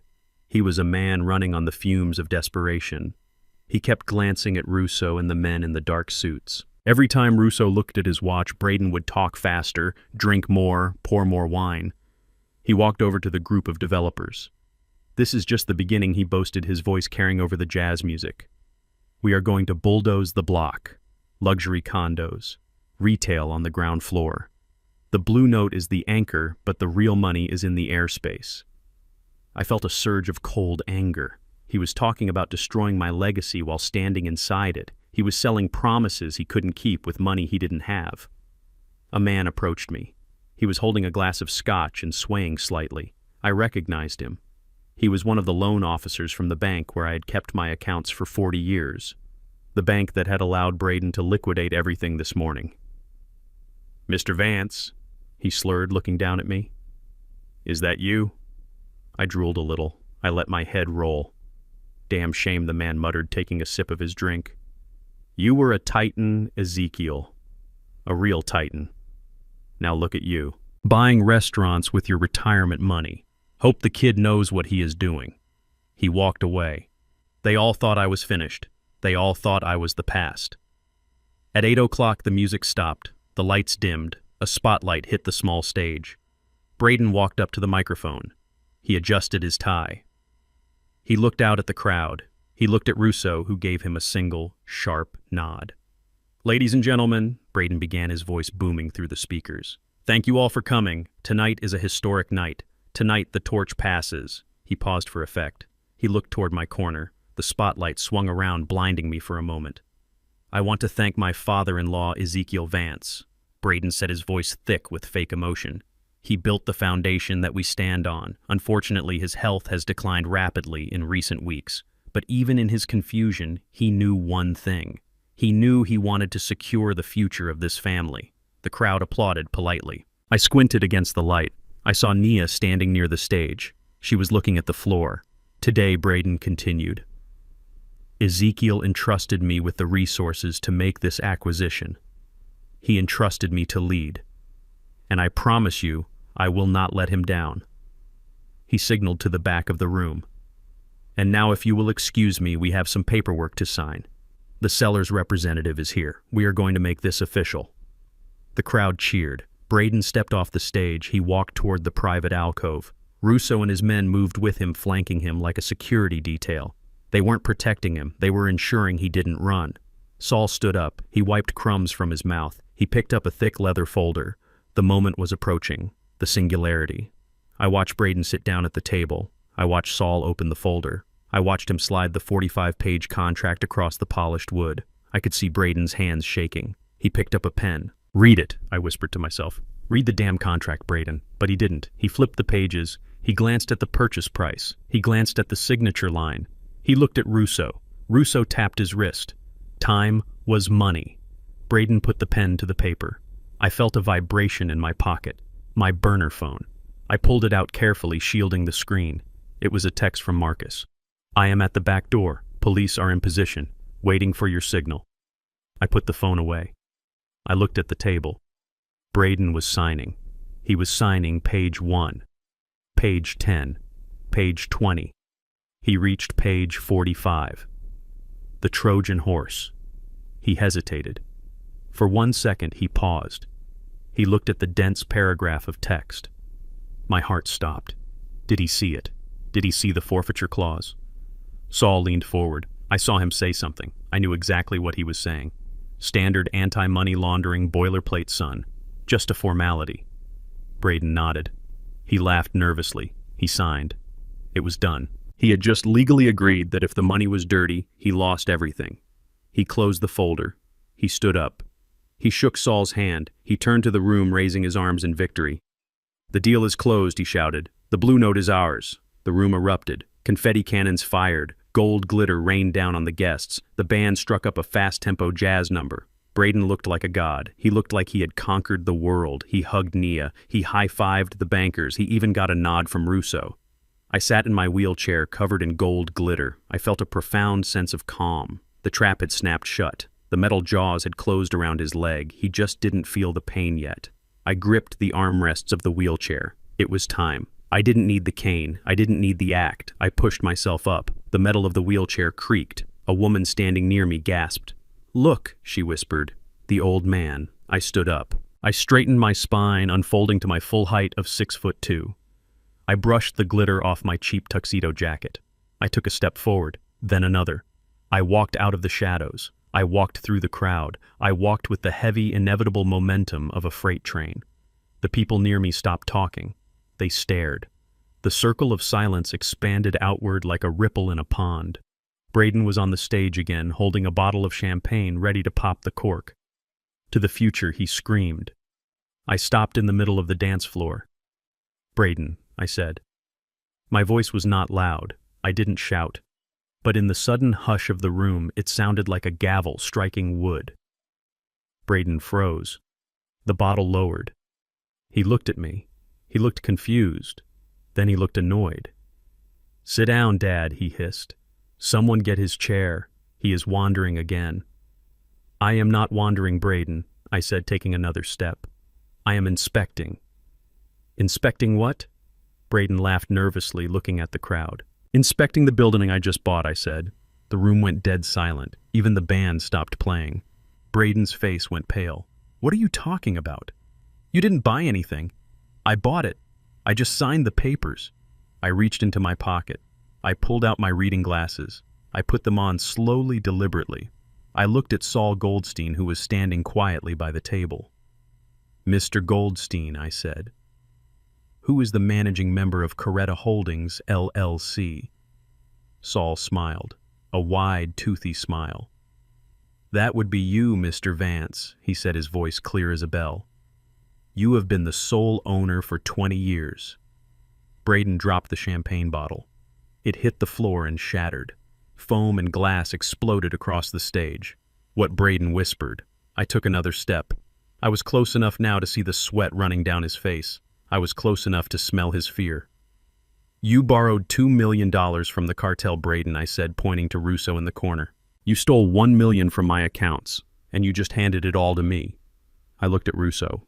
The mobster wasn't looking at Braden anymore. He was looking at me, and for the first time all night he looked respectful. "But there is a problem, Braden," I continued, my voice rising, filling the room. "You signed a contract with a forfeiture clause for criminal funds." I pointed to the folder on the table. "You didn't buy a restaurant, son. You just made a very generous donation to my retirement fund." Braden looked at Russo. Russo turned his back on him. The wall of protection had vanished. "Now, Braden," I said, pulling the remote control for the projection screen from my pocket, "let us show these people how you really made your money." I pressed the button. The party was over. The judgment had begun. The spotlight was blinding. It cut through the smoky air of the jazz club like an interrogation lamp, pinning me to the corner of the room in my rented wheelchair. I sat there with my head bowed, my chin resting on the stiff polyester of the cheap tuxedo Braden had forced onto my body. To the 150 guests in the room, I was a tragic figure, a relic, a crumbling statue of a man who had once been great but was now just a drooling burden to his heroic son-in-law. Braden stood center stage. He held the microphone with the casual arrogance of a rock star. He was sweating, but in the golden light of the chandeliers it looked like a glow of triumph. He raised a glass of champagne high above his head. To family, he shouted, his voice booming through the expensive sound system. "To the people who came before us and the legacy we build for those who come after." The crowd erupted. Applause washed over the room like a wave. I saw bankers clapping. I saw developers nodding in approval. I saw the mobster Russo standing in the shadows by the bar, raising his glass with a smirk. They were all buying it. They were buying the lie that Braden was the savior and I was the invalid. They were drinking my wine, eating my food, and celebrating my erasure. And in the front row I saw Nia, my daughter. She was trembling. She was looking at the floor, her hands clutched together so tightly her knuckles were white. She was terrified. She thought this was the end. She thought that tomorrow morning the van from St. Jude's would come and take her father away forever, leaving her alone with a monster. I felt a cold, hard anger crystallize in my chest. It was not the hot rage of a temper tantrum. It was the cold, calculated pressure of a hydraulic press. I gripped the armrests of the wheelchair. The chrome was cold under my palms. This chair was not a seat. It was a cage. It was a symbol of my submission. Braden had put me in it to make me small, to make me lower than him, to make sure that when people looked at me, they looked down. But he had forgotten one thing. You do not judge the structural integrity of a building by its facade. You judge it by its foundation. And my foundation was solid steel. Braden was still talking. He was rambling now, drunk on power and adrenaline. "My father-in-law, Ezekiel Vance, is a man of few words these days," Braden said, gesturing toward me with a sad, sympathetic smile. "The dementia has taken his voice. It has taken his memories. But I know that somewhere in there, he is proud. He is proud that I am taking the helm. He is proud that I am—" That was enough. I did not wait for him to finish the lie. I pushed down on the armrests. My triceps muscles honed by 40 years of climbing scaffolding and carrying blueprints fired with explosive power. The movement was sudden, violent. I did not just stand up, I launched myself. I kicked backward with my heel. The wheelchair with its chrome frame and leather seat went flying. It skid across the polished wooden floor with a screech of metal on varnish that sounded like a car crash. It slammed into a waiter carrying a tray of empty champagne flutes. Crash. The sound of shattering glass cut through the room like a gunshot. The jazz band stopped playing instantly. The drummer froze with his sticks in midair. The applause died in the throats of the guests. Silence. Absolute suffocating silence. Every head in the room turned. 150 pairs of eyes swung from the stage to the dark corner where the invalid had been parked. But the invalid was gone. In his place stood Ezekiel Vance. I stood at my full height of 6 feet 2 inches. I straightened my spine. I adjusted the cuffs of my jacket. I lifted my chin. I looked around the room not with the vacant stare of a dementia patient, but with the piercing gaze of a foreman inspecting a job site. I saw the shock on their faces. I saw mouths hanging open. I saw the banker who had called me a vegetable drop his glass, and I saw Braden. He was standing on the stage, the microphone halfway to his mouth, frozen like a statue. His face had drained of all color. He looked like he was seeing a corpse walk out of a grave. "Dad," he stammered, his voice amplified by the speakers cracking with panic. "Dad, sit down. Someone help him. He is having an episode." He tried to spin the narrative. He tried to reclaim control. "Nurse," he shouted, looking around wildly for phantom medical staff. "Where is his nurse? He is confused. He thinks he is—" I took a step forward. The sound of my dress shoe hitting the hardwood floor echoed in the silent room. Thud. I took another step. Thud. I walked out of the shadows. I walked into the light. I did not shuffle. I did not limp. I walked with the heavy, inevitable momentum of a freight train. The crowd parted. People scrambled to get out of my way, knocking over chairs and spilling drinks. They were afraid. They should be. They were witnessing a resurrection. I walked straight down the center aisle. I kept my eyes locked on Braden. He took a step back, then another. He looked small up there. He looked like a child who had been caught playing with matches. Security Braden screamed, his voice shrill and desperate. "Get him! He is violent! Get him out of here!" Two large bouncers near the stage started to move toward me. They were big men, hired muscle. I did not stop. I did not slow down. I turned my head and looked at the nearest bouncer. I gave him a single look. It was the look I used to give to contractors who tried to use substandard concrete. It was a look that said, "If you touch me, I will dismantle you." The bouncer stopped. He hesitated. He looked at Braden, then he looked at me. He saw something in my eyes that terrified him more than losing his paycheck. He stepped back.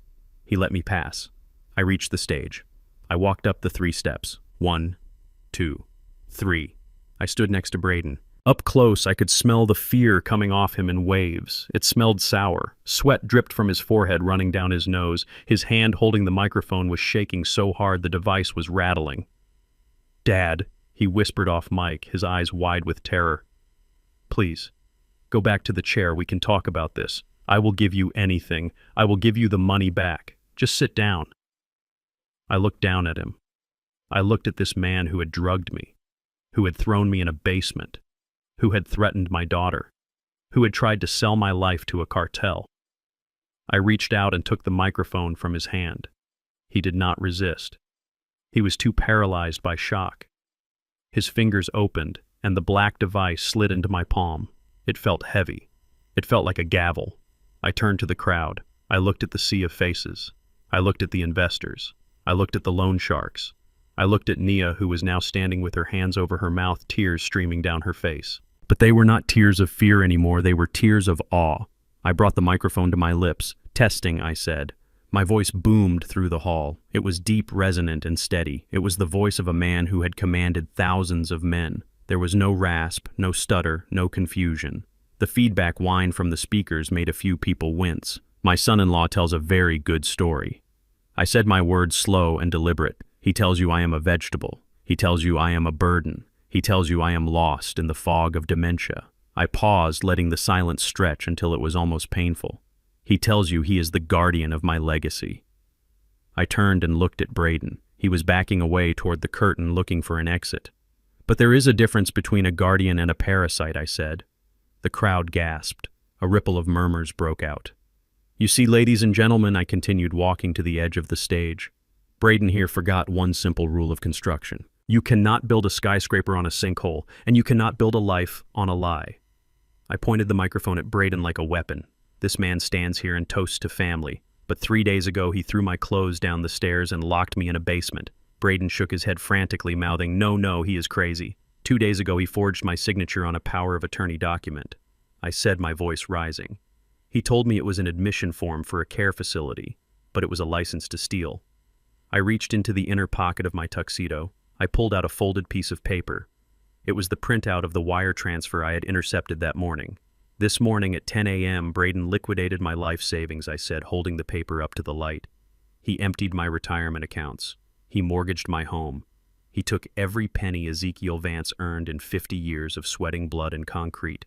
$1.2 million. I ripped the paper in half. The sound was crisp and final. And he did it to buy this building. I swept my arm around the room, indicating the chandeliers, the velvet curtains, the opulence. He told you he was buying it from a nameless investment group, Coretta Holdings. I lowered the microphone, slightly leaning in as if sharing a secret with the room. But Braden did not do his homework, because if he had, he would know that Coretta was the name of my wife, my late wife, the woman who sat at table 4 right over there for 30 years. I pointed to the empty table near the window. And he would know that Coretta Holdings is not a bank. It is not a hedge fund. I tapped my chest. It is me. The room exploded. People started shouting. I saw the banker grab his head. I saw the developers looking at each other in panic. Russo the mobster stepped out of the shadows. He looked furious. He realized instantly that the money he was waiting for, the money Braden had promised him, was now trapped in a legal nightmare. Braden fell to his knees. "No," he screamed. "That is a lie. That is impossible. You are senile. You are crazy." I walked over to him. I loomed over him like a tower. "I am not crazy, Braden," I said softly into the microphone so the whole room could hear the intimacy of his destruction. "I am just disappointed." I looked at the crowd. He thought he was buying a restaurant to launder money for the Vargas cartel. The mention of the cartel name was the final nail. People started running for the doors. They knew what that name meant. They wanted no part of it. "But Braden," I said, my voice stopping the stampede for a second, "you signed a contract tonight, a contract with a forfeiture clause. You handed me the money you stole. And because you obtained it through fraud, you just forfeited every cent of it back to me." I looked down at him. "You are not rich, Braden. You are not a king. You are a broke thief sitting in a puddle of cheap champagne." Braden looked up at me. His eyes were wide and wet. He looked like a child who wanted his mother. "Why?" he whispered. "Why did you let me do it?" "Because," I said, leaning down, "I wanted you to know how it feels to be helpless. I wanted you to know how it feels to have your life stripped away while everyone watches." I straightened up. I looked at Nia. "Come here, Nia," I said. She ran. She ran up the stairs and threw herself into my arms. I held her tight. I felt her shaking. "It is okay, baby," I whispered away from the mic. "The digging stops now." I looked at the back of the room. Marcus was standing there in his suit. He gave me a thumbs up. Next to him stood Officer Miller and a team of detectives. I lifted the microphone one last time. "I think the party is over," I said. "But before you go, there is one more thing you need to see." I pulled the remote control from my pocket. "My son-in-law says I hallucinate. He says I see things that aren't there." "Well, let us see what the camera saw." I pointed the remote at the giant projection screen behind the stage. I pressed play. The giant had awoken, and now he was going to bring the hammer down. The giant projection screen behind the stage descended slowly. It came down with a low mechanical hum that sounded like the bay doors of a cargo plane opening to drop a bomb. The room was so quiet that the sound of the motorized canvas unrolling seemed deafening. I stood on the stage holding the remote control like a detonator. My thumb hovered over the play button. Braden was standing 10 feet away from me. He was breathing hard. His chest heaved up and down beneath his tailored suit jacket. He looked at the screen, then he looked at me. His eyes were wide and frantic, darting back and forth like a trapped animal looking for a hole in the fence. He knew what was coming. Deep down in the black pit of his conscience, he knew exactly what I had captured. He lunged for me. "Give me that," he screamed. He scrambled across the stage, his expensive shoes slipping on the champagne he had dropped moments earlier. He looked pathetic. He looked desperate. I did not move. I did not flinch. I simply took one step back and pointed the remote at the screen. I pressed the button. The screen exploded into light. It was a harsh, grainy blue light that cast long shadows across the faces of the stunned guests. The video feed was from the night vision camera on the old phone I had hidden in the coat closet. The angle was low, looking up through the slats of the louvered door, but the image was crystal clear. The audio cracked through the speakers. It was crisp. It was undeniable. The first image was the hallway of my house. The timestamp in the corner read Thursday, 10:45 p.m.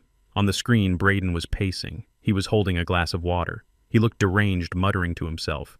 Then Naya appeared in the frame. The audience gasped. They recognized the red dress she was wearing in the video because she was wearing the same dress tonight, standing right there in the crowd. The Braden on the screen grabbed Naya by the arm. The grip was violent. His fingers dug into her flesh. "Turn it off," Braden screamed in the real world. He covered his ears. "It is fake. It is AI. He is using deep fake technology. Do not look at it." But nobody looked away. They were mesmerized by the horror. On the screen, the recorded Braden spoke. His voice was a snarl. "If I do not get that money by Friday noon, do you know what happens? The people I owe money to, they do not write letters. They send men with baseball bats." A ripple of shock went through the room. The bankers and investors exchanged dark looks. This was not the talk of a venture capitalist. This was the talk of a degenerate gambler. The video cut to the next clip. The kitchen. The camera zoomed in on Braden's hands. He was crushing white pills with a mortar and pestle. The sound of the grinding stone echoed through the silent restaurant. Grind, grind, grind. "You are crushing up 4 pills, Nia's voice said on the video. "The bottle says take one. If you give him that, he might never wake up." I looked at the crowd. I saw horror dawning on their faces. They looked at me standing strong and tall on the stage, and then they looked at the screen where my son-in-law was preparing a lethal cocktail to silence me. "We need him comatose," the recorded Braden said. "I want him drooling. I want him to look exactly like the vegetable I told them he was." In the ballroom, a woman started to cry. It was a low, sobbing sound. Braden fell to his knees on the stage. He wasn't trying to stop the video anymore. He was curled into a ball, his hands over his head, trying to hide from his own image. "No," he moaned.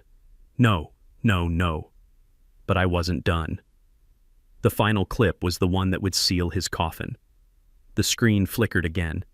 It showed the basement stairs. Braden stood at the top, looking down into the darkness. "You bought yourself 24 hours, old man?" The recorded, Braden shouted, his face twisted with hate. "Enjoy them, because tomorrow you go to hell."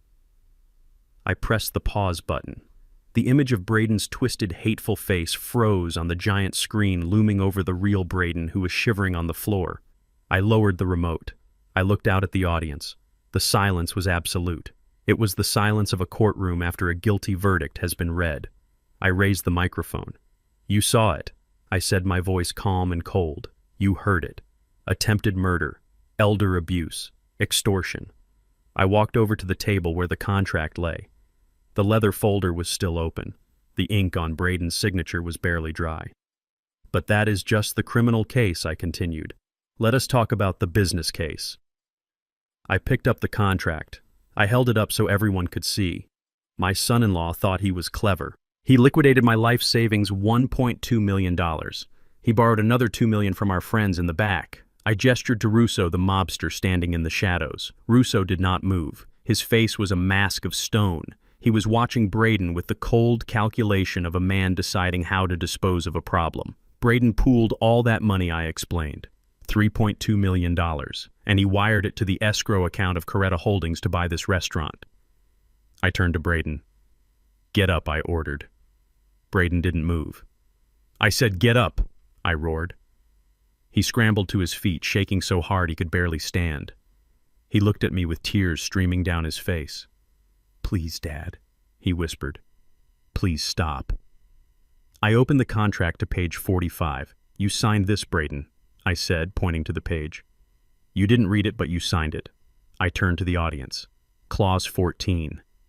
B," I read aloud. "In the event that any portion of the purchase funds is determined to be derived from fraudulent activity or criminal enterprise, this transaction shall be null and void." I looked at Braden. "You stole the money from me. That is fraud. You borrowed the money from a loan shark. That is criminal enterprise." Braden's eyes went wide. He started to shake his head. "So the deal is void," he stammered. "Fine. Void the deal. Give me the money back. Just give me the money back and I will leave. I will go. I promise." I smiled. It was the smile of a wolf who has just closed its jaws. "I am afraid it is not that simple, son," I said. I read the second part of the clause, the part he had missed. "Upon such determination, any and all funds deposited into escrow shall be strictly forfeited to the seller as liquidated damages." I lowered the paper. Forfeited Braden. That means kept. That means seized. That means mine. Braden stopped breathing. His face turned a color I had never seen on a living human being. It was gray, like wet ash. "You cannot do that," he whispered. "That is $3 million. "I can," I said, and I just did. "You signed it. It is a legal binding contract. The money you stole from me, it is back in my account. The money you borrowed from Mr. Russo, It is in my account too. I leaned in close to him. You are broke, Braden. You have nothing. The house? I own it. This restaurant? I own it. The cash? I have it all. Braden looked at Russo. He looked at the men in the dark suits. He realized in that second what he had done. He hadn't just lost his own money. He had lost the mob's money. He had walked into a trap and handed $2 million of cartel cash to a retired engineer who had just legally seized it. Russo turned around. He didn't say a word. He just buttoned his jacket and walked toward the exit. His men followed him. They didn't look at Braden. They walked out with the professional indifference of men who knew that the debt collection process had just moved from financial to physical. Braden screamed, "Wait! Mr. Russo! Wait!" He ran to the edge of the stage. "It is a trick!" he screamed after them. "He is lying! I will get the money! I swear!" The door swung shut behind the mobsters. They were gone. And by leaving, they had signed Braden's death warrant. They weren't going to sue him. They were going to wait for him.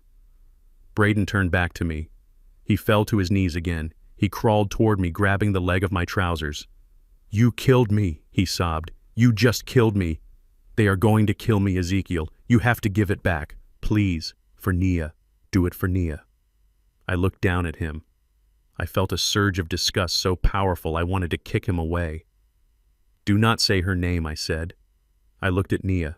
She was standing by the stage steps. She looked at her husband groveling on the floor. She looked at the video of him abusing her still frozen on the screen. She walked up the steps. She walked over to him. Nia Braden cried, reaching out for her hand. Tell him to release the funds. We can run. We can go to Brazil. Just you and me, baby." Nia looked down at him. Her face was calm. The fear was gone. She reached down. Braden thought she was going to help him up. He reached up with hope in his eyes. But she wasn't reaching for his hand. She reached for her own left hand. She grabbed her wedding ring, the cubic zirconia ring he had given her after selling her real diamond. She pulled it off. She dropped it. It hit the floor with a tiny metallic tink. It bounced once and rolled to a stop next to Braden's knee. "Run, Braden," Nia said softly. "You better run." Braden stared at the ring. Then he stared at the empty door where the mobsters had left. The reality crashed down on him. The police were coming. The mob was waiting. He had no money. He had no wife. He had no home. He let out a sound that was not human. It was a howl of pure despair. I turned to the crowd. "I apologize for the interruption," I said into the microphone. My voice was steady. "But as you can see, we have some trash to take out." I signaled to Marcus, who was standing by the main entrance. Marcus nodded. He opened the double doors wide. 6 uniformed police officers marched in. They didn't need to ask who the suspect was. The video on the screen and the man crying on the floor told the whole story.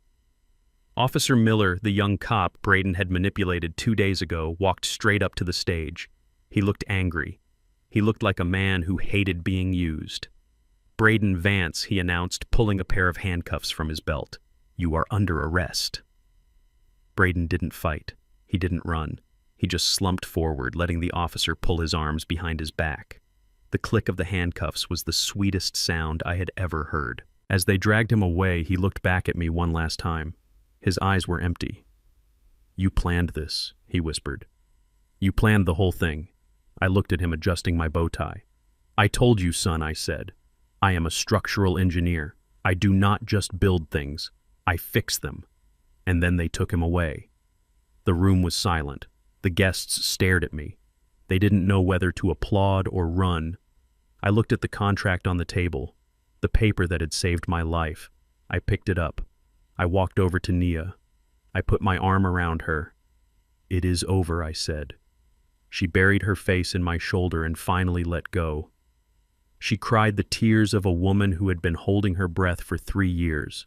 I looked out at the room, at the glitter on the floor and the shattered champagne glass. I looked at Saul Goldstein, who was eating another slider as if nothing had happened. He winked at me. I looked at the giant screen where the face of the monster was still frozen in a pixelated scream. "Turn it off," I said to Marcus. The screen went black. The nightmare was over. Now came the sunrise. The giant screen had gone black, but the image of Braden's twisted face seemed to burn in the air like an afterimage on the retina. The silence in the Blue Note was heavy. It was the kind of silence that happens after a car crash, when the metal has stopped screeching and the glass has stopped falling and everyone is just waiting to see who is alive and who is dead. I stood on the stage, my chest heaving slightly. I was 74 years old and I had just dismantled a man half my age without throwing a single punch. My hands were steady, my mind was clear. I looked down at Braden. He was still on his knees, surrounded by the glittering debris of the party he had thrown for himself. He looked small, he looked broken, but I felt no pity. Pity is for the innocent. Pity is for the victims. Braden was neither. Officer Miller stepped forward. He moved with the practiced efficiency of a man who had seen enough bad actors to know when the show was over. He didn't rush. There was no need to rush. Braden wasn't going anywhere. The mob had abandoned him. His wife had abandoned him, and his money, the shield he used to protect himself from consequences, was gone.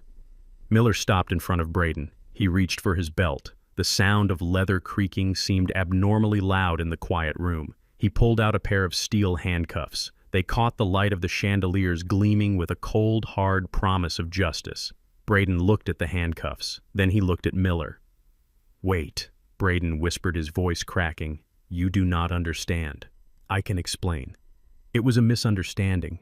The videos, they were taken out of context." Miller didn't answer. He just reached down and grabbed Braden's wrist. Braden flinched. He tried to pull away. "No," he shouted, scrambling backward on his knees. "No! You cannot touch me. I am a venture capitalist. I own this building. You have the right to remain silent," Miller said, his voice flat and bored. "Anything you say can and will be used against you in a court of law." Braden scrambled frantically, his eyes wild. He looked at the crowd, searching for a friendly face. "Julian!" he screamed at the restaurant manager. Tell them who I am." Julian looked away, pretending to study a spot on the tablecloth. Braden turned to the bankers.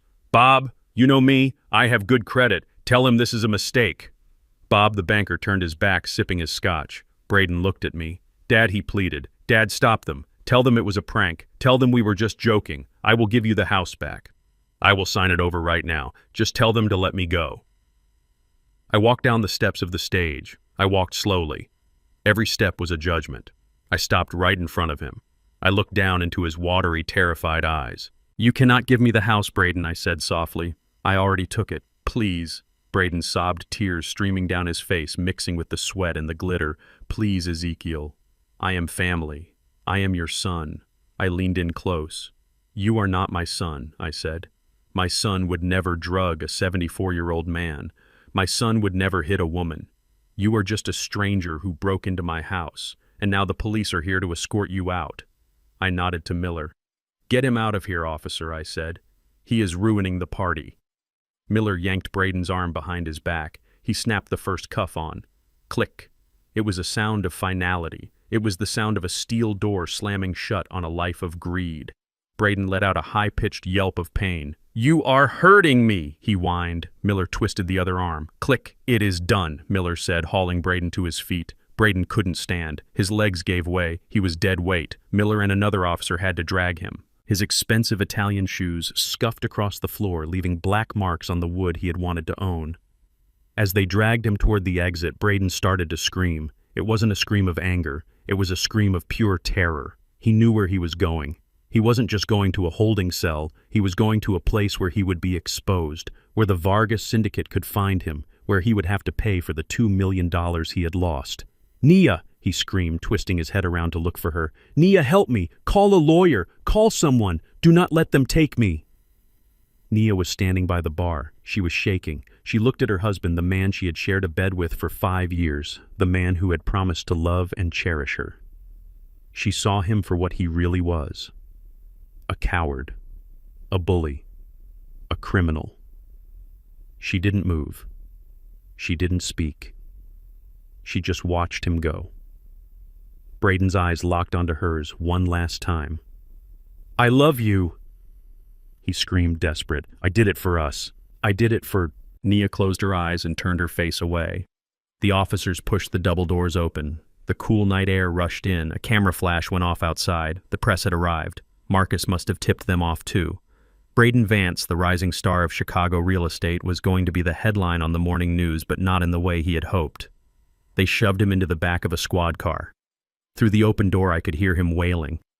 Then the car door slammed. The siren chirped once, and he was gone. The room exhaled. For a moment nobody moved. The guests stood there frozen in the aftermath of the violence. They looked at the empty stage.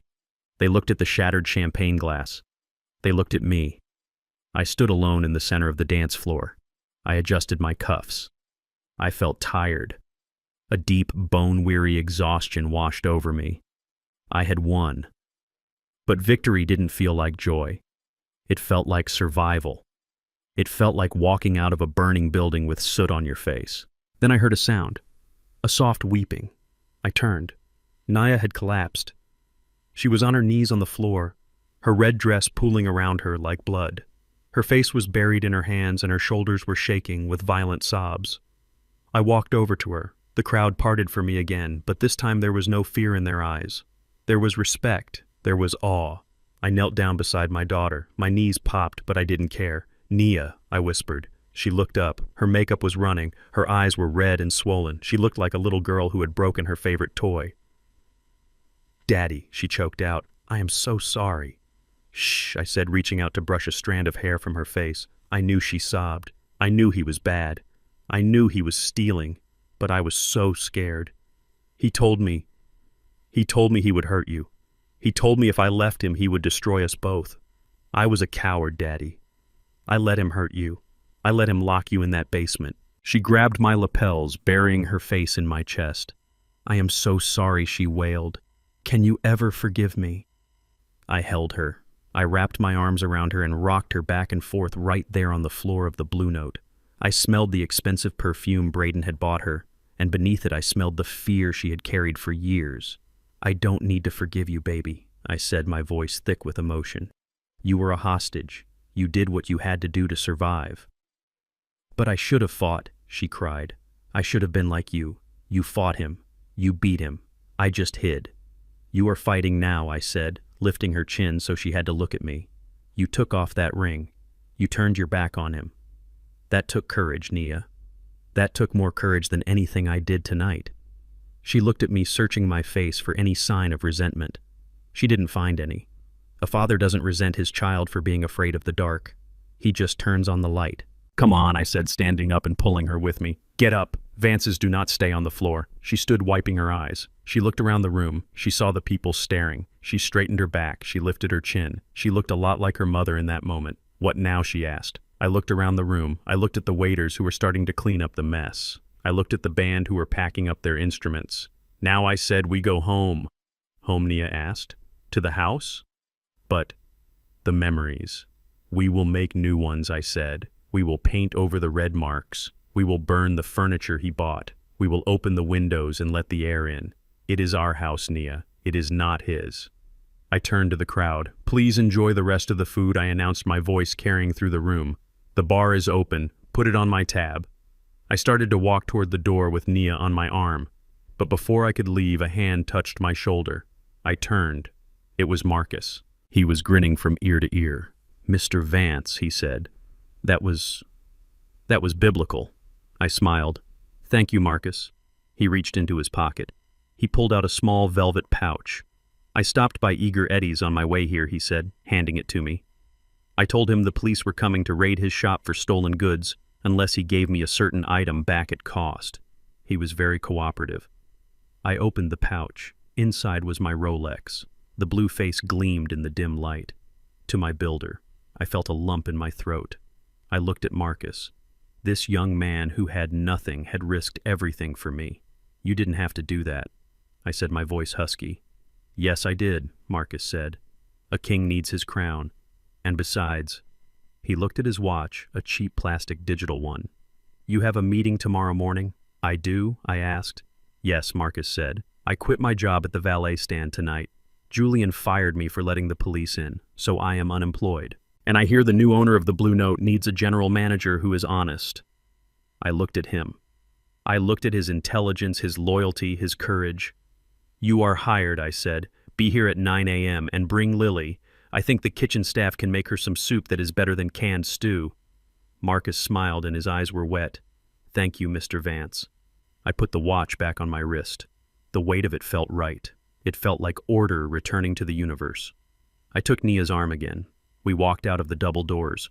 The rain had stopped. The air was crisp and clean. The city lights twinkled in the distance, the skyline I had helped build standing tall against the darkness. I took a deep breath. I was 74 years old. I had been poisoned, betrayed, and humiliated. But I was still standing. "Let us go home, Dad," Nia said, squeezing my arm. "Yes," I said. "Let us go home." And for the first time in a long time, I wasn't just walking away from something. I was walking towards something. I was walking towards a future that belonged to me again. 1 month has passed since the night the lights went out on Braden Vance. I am sitting at table 4, the best seat in the house. The velvet chair is comfortable against my back, and the view of the Chicago skyline through the tempered glass window is magnificent. It is the same view I looked at 4 weeks ago when I was standing in the rain, shivering and humiliated. But the view looks different from the inside. It looks clearer. It looks brighter. The Blue Note has changed. The garish crystal chandeliers that Braden installed are gone. I had them taken down the morning after the arrest.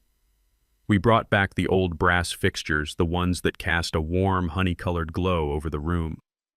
We removed the stiff white silk tablecloths and brought back the dark mahogany wood tables. We burned the fake lilies. Now the air smells of roasted coffee, garlic butter, and old saxophone cases. It smells like a jazz club. It smells like a sanctuary. The restaurant is full. It is Tuesday night, a slow night usually, but every table is taken. The people here are not the bankers and the sharks who came to Braden's party. These are neighbors. These are jazz lovers. These are people who work for a living and want a good meal and honest music. They are eating the crab cakes Coretta loved. They are drinking wine that is priced fairly. And they are smiling. I take a sip of my sparkling water. I stopped drinking scotch. I decided that at 74 I need to keep my head clear. There is too much work to do. "Good evening, Mr. Vance." I look up. Standing next to my table is a man in an impeccable charcoal suit. His tie is straightened perfectly. His shoes are polished to a mirror shine. He holds a digital tablet in his hand with the ease of a seasoned executive. It is Marcus. 4 weeks ago, he was parking cars in the rain for minimum wage. Tonight, he is the general manager of the hottest jazz club in the city. "Good evening, Marcus," I say. "How are the numbers?" Marcus smiles. It is a confident smile, not the nervous smile of the man who sold my watch to a pawn shop. "We are up 30% from last week," Sir Marcus says, tapping the screen.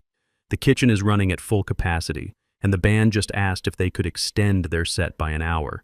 The crowd does not want them to leave. Let them play, I say. Pay them double for the extra hour. We take care of the talent, Marcus." "Yes, sir," Marcus says. "Oh, and I wanted to tell you." Lily is in the kitchen. The pastry chef is teaching her how to glaze the donuts. I feel a warmth in my chest. Lily, the little girl with the bronchitis in the freezing apartment. I moved Marcus and Lily into the guest cottage behind my house 3 weeks ago. It is temporary until Marcus saves enough for a down payment on his own place. But seeing that little girl run around my backyard has done more for my heart than any medicine. "She is a good kid, Marcus," I say. "Make sure she saves one for me." "I will," Marcus says. He hesitates for a moment. He looks at the room, then he looks at me. "Mr. Vance," he says softly. "Thank you." I wave my hand, dismissing the gratitude. "We are partners, Marcus. You saved my life. I just gave you a job. Now go manage the floor. That table in the corner needs water." He nods and walks away, moving through the tables with grace and authority. He was a soldier once. Then he was a valet. Now he is a leader. Life is strange. It breaks you down just to see how you put yourself back together. I look toward the bar. Nia is there. She is not wearing the tight red dress anymore. She is wearing a simple black blouse and jeans. Her hair is tied back. She is laughing with the bartender reviewing the inventory list. She is working. For the first time in her life, my daughter is learning what it means to earn $1. She spots me watching her. She waves. Her eyes are clear. The shadows that Braden cast over her spirit are fading. She filed the divorce papers 3 days after the arrest. She sold the jewelry, the fake diamonds, and the designer bags. She is seeing a therapist twice a week. It is a long road. She still wakes up screaming sometimes. But she is walking the road. She is moving forward. Braden is moving too, but in a different direction. I read the newspaper this morning. The headlines were not kind. Venture capitalist denied bail. Flight risk. Cartel ties exposed. Because of the forfeiture clause in the contract Braden signed, the police were able to freeze the assets immediately. The Vargas syndicate is being dismantled. The feds used Braden's phone, the one I unlocked with the word money, to map the entire network. Russo is in custody. Hector Vargas is in hiding. And Braden, he is in a cell at the county lockup. He is facing 20 years for fraud, elder abuse, and money laundering. I have not visited him. I never will. He is a collapsed bridge. You do not try to fix a collapsed bridge. You clear the rubble and you build something new. I look down at my wrist. The Rolex Submariner ticks steadily. To my builder. Coretta would have loved this night. She would have loved the music. She would have loved seeing Nia working. She would have loved Marcus. I think about the journey that brought me here. It started with a slap. Not a physical one, but a slap to my dignity. Being told I was too old. Being told I was broken. Being told I had no seat at the table. It is a dangerous thing to underestimate a man who has lived long enough to know how the world works. They saw my gray hair and thought I was weak. They saw my silence and thought I was confused. They forgot that steel does not scream when it bears a load. It just holds. I stand up. My knees pop, but I am used to the sound now. It is the music of survival. I walk through the restaurant. People nod to me. Good evening, Mr. Vance. Great place, Mr. Vance. I walk to the front door. The rain has stopped a long time ago. The night is clear and crisp. The neon blue saxophone buzzes above my head. I step out onto the sidewalk. The valet stand is there. A new kid is working the booth. He looks cold. I walk over to him. Hey, son, I say. He jumps a little surprised that the owner is talking to him. Yes, sir. I reach into my pocket and pull out a $50 bill. Go get yourself a coffee, I say, and get a heater for that booth. Put it on the company expense account. Nobody freezes on my watch. The kid smiles. Thank you, sir. I look up at the sky. The stars are visible tonight even over the city lights. I learned a lot this month. I learned that family isn't just about blood. Blood can be toxic. Blood can betray you. Real family is about loyalty. It is about who stands next to you in the rain when they have no umbrella. It is about who brings you soup in a basement. It is about who believes you when the rest of the world calls you crazy. I learned that justice doesn't just happen. You have to build it. You have to design it like a structure. You have to lay the foundation with truth, reinforce it with courage, and sometimes you have to trap the rats in the basement before you can clean the house. And I learned the most important lesson of all. I am not done. 74 is not the end. It is just a new chapter. I have a business to run. I have a daughter to heal. I have a granddaughter to spoil. I have a legacy to secure. I turn back to the restaurant. The music is swelling. The saxophone is crying a beautiful bluesy note that rises up into the night. In the chessboard of life, never underestimate a pawn and certainly never disrespect the king just because he sits silently. My son-in-law saw my age as a weakness, my silence as surrender, and my kindness as an opportunity to plunder. He forgot that the gray hair on my head wasn't just a sign of aging, it was a certificate of survival against storms he couldn't even imagine. True power isn't about shouting the loudest or flashing the most cash. It is about holding the keys when everyone else thinks you are locked out. Respect is earned, but dignity. That is something you never let anyone take away. I open the door and walk back inside, into the warmth, into the music, into my life. My name is Ezekiel Vance. I am a structural engineer, and I am just getting started. Thank you for listening to my story. It was a long journey from that basement to this table, and I am glad you walked it with me. Now I have a question for you. If you were in my shoes, would you have pressed charges against Braden, or would you have let him run away to face the mob on his own? Did I go too far, or did he get exactly what he deserved? I read every single comment, so please let me know your thoughts down below. And if you enjoyed this story of justice and redemption, please hit that like button and subscribe to the channel. It helps us share more stories like this one. Share this with someone who needs to be reminded that it is never too late to fight back. Until next time, keep building, keep fighting, and never let anyone tell you that your time has passed. Good night.